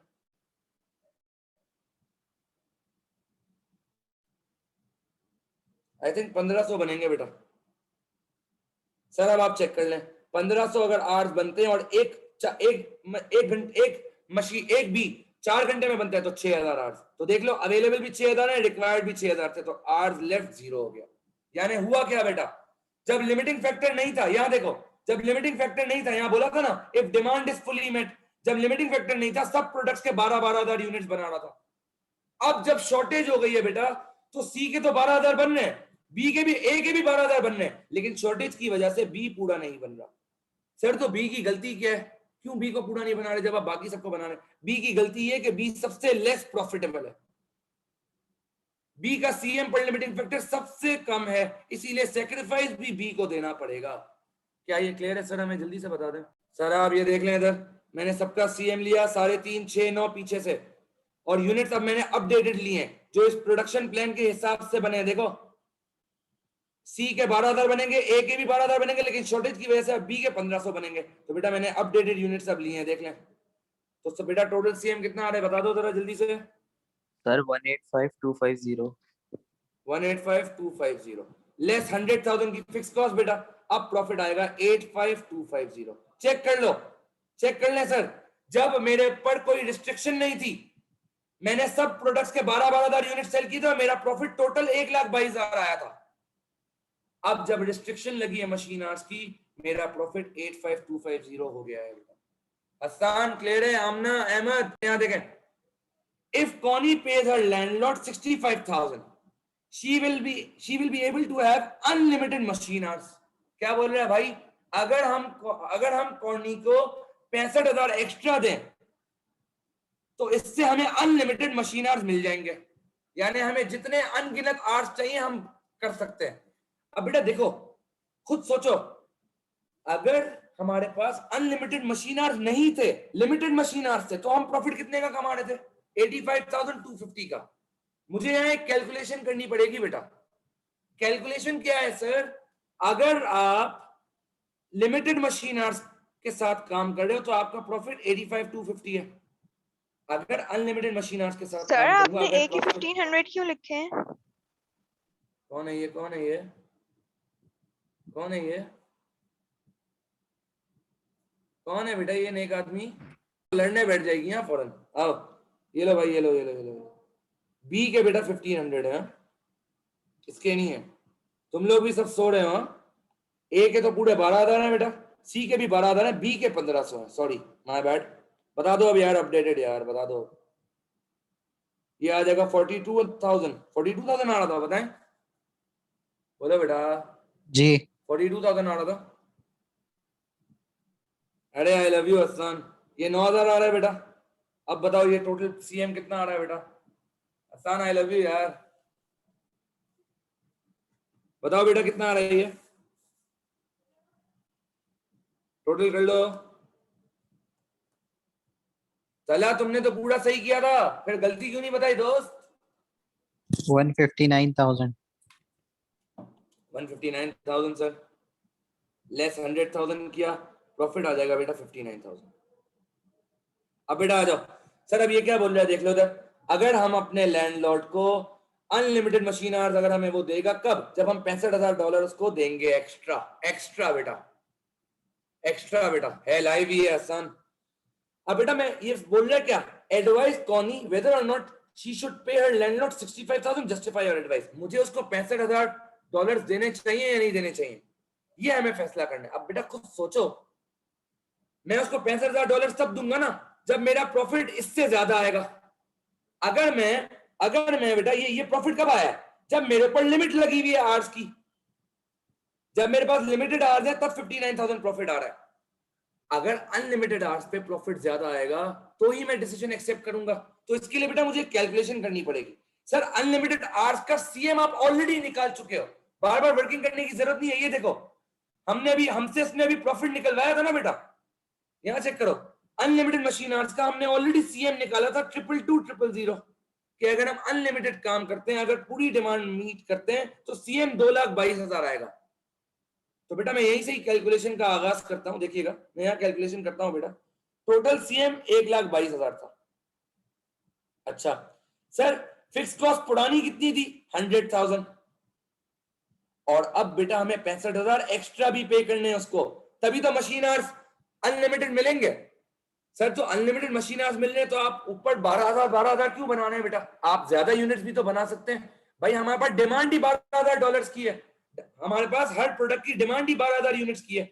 मैं अगर ज्यादा यूनिट्स बना भी लूं तो क्या पड़े पड़े रखूंगा? यूनिट्स तो बिकेंगे नहीं, तो बनाने का फायदा क्या है? तो मैं तो यूनिट्स 12,000 ही बनाऊंगा। यहाँ देखो एनुअल डिमांड 12,000 ही यूनिट्स है हर प्रोडक्ट की, तो 12,000 का ही प्रॉफिट निकाला था ना, ये 12,000 के हिसाब से प्रॉफिट निकाला था।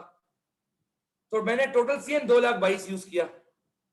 आगे है सर, लेस फिक्स कॉस्ट की 100, लेस बेटा एडिशनल कॉस्ट जो पे करनी है उसको मशीन आवर्स यूज करने की 65,000। बेटा जरा मुझे बताओ तो सही, प्रॉफिट कितना आ रहा है? जरा मुझे बताओ बेटा, प्रॉफिट कितना आ रहा है? कैलकुलेट करो सर बेटा। टीसीएम 222 है। हाँ टीसीएम 222 है बिल्कुल। बता दे बेटा ये कितना आ रहा है, सर बताओ बेटा ये 59 कितना आ आ रहा रहा है है? ये 59,000 आ रहा है। यहाँ देखो, अगर अनलिमिटेड आवर्स मिलते हैं तो कंपनी 57 प्रॉफिट सॉरी कमा रही है। 57 अगर अनलिमिटेड आवर्स मिलते हैं तो कंपनी प्रॉफिट कमा रही है 57,000 का दोस्त। अगर अनलिमिटेड आवर्स मिलते हैं कंपनी प्रॉफिट कमा रही है 57,000 का। और अगर लिमिटेड आवर्स मिल रहे हैं देखो तो कंपनी प्रॉफिट कमा रही है 59,000 का। क्या बेहतर है? सर लिमिटेड आवर्स पे ही रहें, कोई जरूरत नहीं है ये लैंडलॉर्ड को $65,000 एक्स्ट्रा देने की और अनलिमिटेड मशीन आवर्स लेने की। अहमद बिल्कुल अहमद, ये 65,000 कोई वन टाइम पेमेंट नहीं है, ये देनी होगी बेटा उसको, हर साल देनी होगी। वैसे तो मेंशन नहीं किया, लेकिन बेटा इस साल तो देखो मैं मना ही करूंगा ना, इस साल तो नहीं लेने की जरूरत। तो बेटा मैं देखो क्या लिखता हूं यहाँ, एडवाइस कोनी वेदर और not she should pay landlord 65,000। तो मैं क्या लिखूंगा, if कोनी restricts its business operations, if Kony restricts its business operations to limited machine hours, to limited 78,000 machine hours, it will generate a profit of, कितना profit था बेटा, $59,000. However, if Kony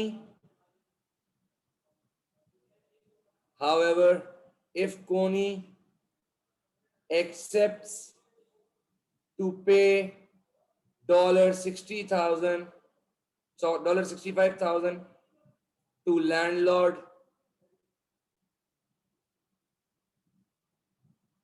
this will result in fall of profit by $2,000. Therefore it is better। अब बेटा देखो यहां आप एक और बात भी लिख सकते हो, इसने ये नहीं लिखा कि हर साल $65,000 देने पड़ेंगे। तो आपको अगर इस बात पे पॉइंट लिखना है आप लिख सकते हो कि भले हम ऑर्डर एक्सेप्ट कर लेंगे, अज्यूमिंग कि अगर वन टाइम पेमेंट देनी है तो सही है, एक साल ही लॉस बर्दाश्त करना है ना, 2,000 का प्रॉफिट एक साल ही बर्दाश्त करना है, अगले साल से तो हमें ज्यादा प्रॉफिट मिलेगा बेटा। तो हमें हर साल तो $65,000 देने की जरूरत नहीं है, क्योंकि इसने यहाँ मेंशन नहीं किया, इसलिए आप ये अज्यूम करके लिखोगे तो सेफ रहेगा एग्जाम में। तो बेटा लिख सकते हैं, तो मैं क्या लिखूंगा, if Connie restricts his business to limited 78,000 machine hours, it will generate a profit of $59,000. However, if Kony accepts to pay $65,000 to landlord, this will result in fall of profit by $2,000. Therefore, it is acceptable. Therefore, it is क्या word लिखे हैं? Therefore, it is appropriate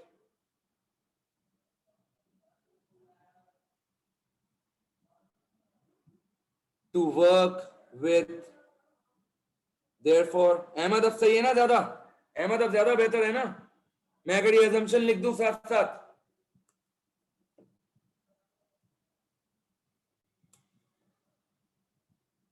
बिल्कुल RS working दिखानी होगी sir ये जो दोस्त। Advice वाले क्वेश्चंस होते हैं इसमें हमें दोनों व्यूज लिखने होते हैं या सिर्फ एक ही लिखना है? दोस्त दोनों लिख सकते हो। दोनों क्या क्या क्या दोनों क्या, दोबारा बोलो, दोबारा बोलो बेटा।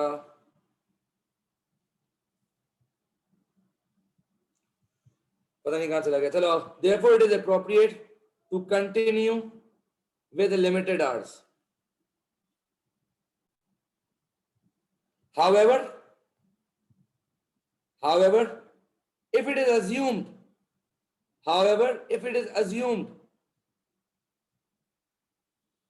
that this $65,000 sir is a one-time payment, रुक जाओ अमर।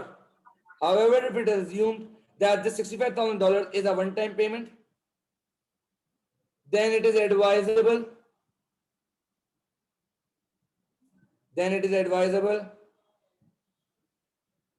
to go for unlimited machine hours। Ahmad अब क्लियर है बेटा? बाकी सबको क्लियर है?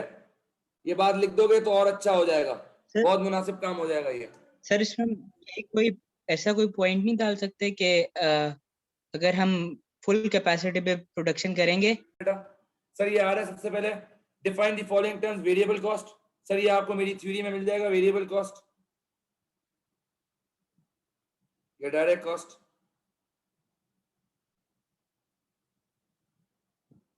आ जाए, लिखवाई देता हूं, 2 मिनट लगेंगे। वेरिएबल कॉस्ट क्या है बेटा? Which does not varies slash changes. Sir उल्टा बोल रहे हैं। Sorry sorry sorry sorry sorry sorry, which varies slash changes with the number of units। यार एक तो पता नहीं ये पेंसिल की भी चार्जिंग खत्म हो गई है। with the number of units produced or sold। और सर सेमी वेरिएबल कॉस्ट क्या है? सर फिक्स कॉस्ट क्या है? पहले ये लिख लेते हैं, which do not varies with the number of units produced or sold, हमेशा सेम रहेगी। which do not vary slash changes with number of units produced or sold। अब बेटा सेमी वेरिएबल कॉस्ट समझ लो, ये जितने लोगों ने मॉक किया था ना बेटा, ये गलत किया था दोस्त। सेमी वेरिएबल कॉस्ट सुन लो, इट इज अ कॉस्ट, मैंने आपको लिख समझाया भी था बेटा, it is a cost which consist of a variable portion as well as a fixed portion. Sir क्या मतलब, मैं दोबारा बता देता हूं। सर आपका जो घर में इलेक्ट्रिसिटी का बिल आता है, वो जो बिल है उसके 2 पोर्शन है, एक वेरिएबल एक फिक्स्ड। फिक्स्ड है बेटा मीटर रेंट, जो केसी मीटर लगा के गई है, वो आपकी प्रॉपर्टी नहीं है, केसी की प्रॉपर्टी है, उस पे वो हर साल मीटर रेंट, हर महीने मीटर रेंट लेंगे, वो फिक्स कॉस्ट है। आप बिजली यूज करो ना करो, आपको वो मीटर रेंट देना है। और सर वेरिएबल कॉस्ट क्या होगी? जितने ज्यादा यूनिट्स यूज करोगे उतना ज्यादा बिल आएगा, तो that is a variable cost. तो सेमी वेरिएबल कॉस्ट कौन सी है बेटा? जिसमें फिक्स का कंपोनेंट भी हो और वेरिएबल का कंपोनेंट भी हो। तो it is a cost which consist of a variable portion as well as fixed portion. Portion भी लिख सकते हो, कंपोनेंट का वर्ड भी लिख सकते हो। आखिरी बेटा, state 3 assumptions made when using marginal costing। बेटा ये आपको मेरी थ्योरी में मिल जाएगा, limitations of marginal costing assumptions। ये रहा बेटा पेज 26 पे, ये रहा।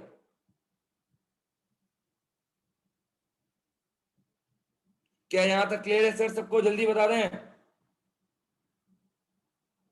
क्या यहां तक सबको क्लियर है सर? जल्दी बता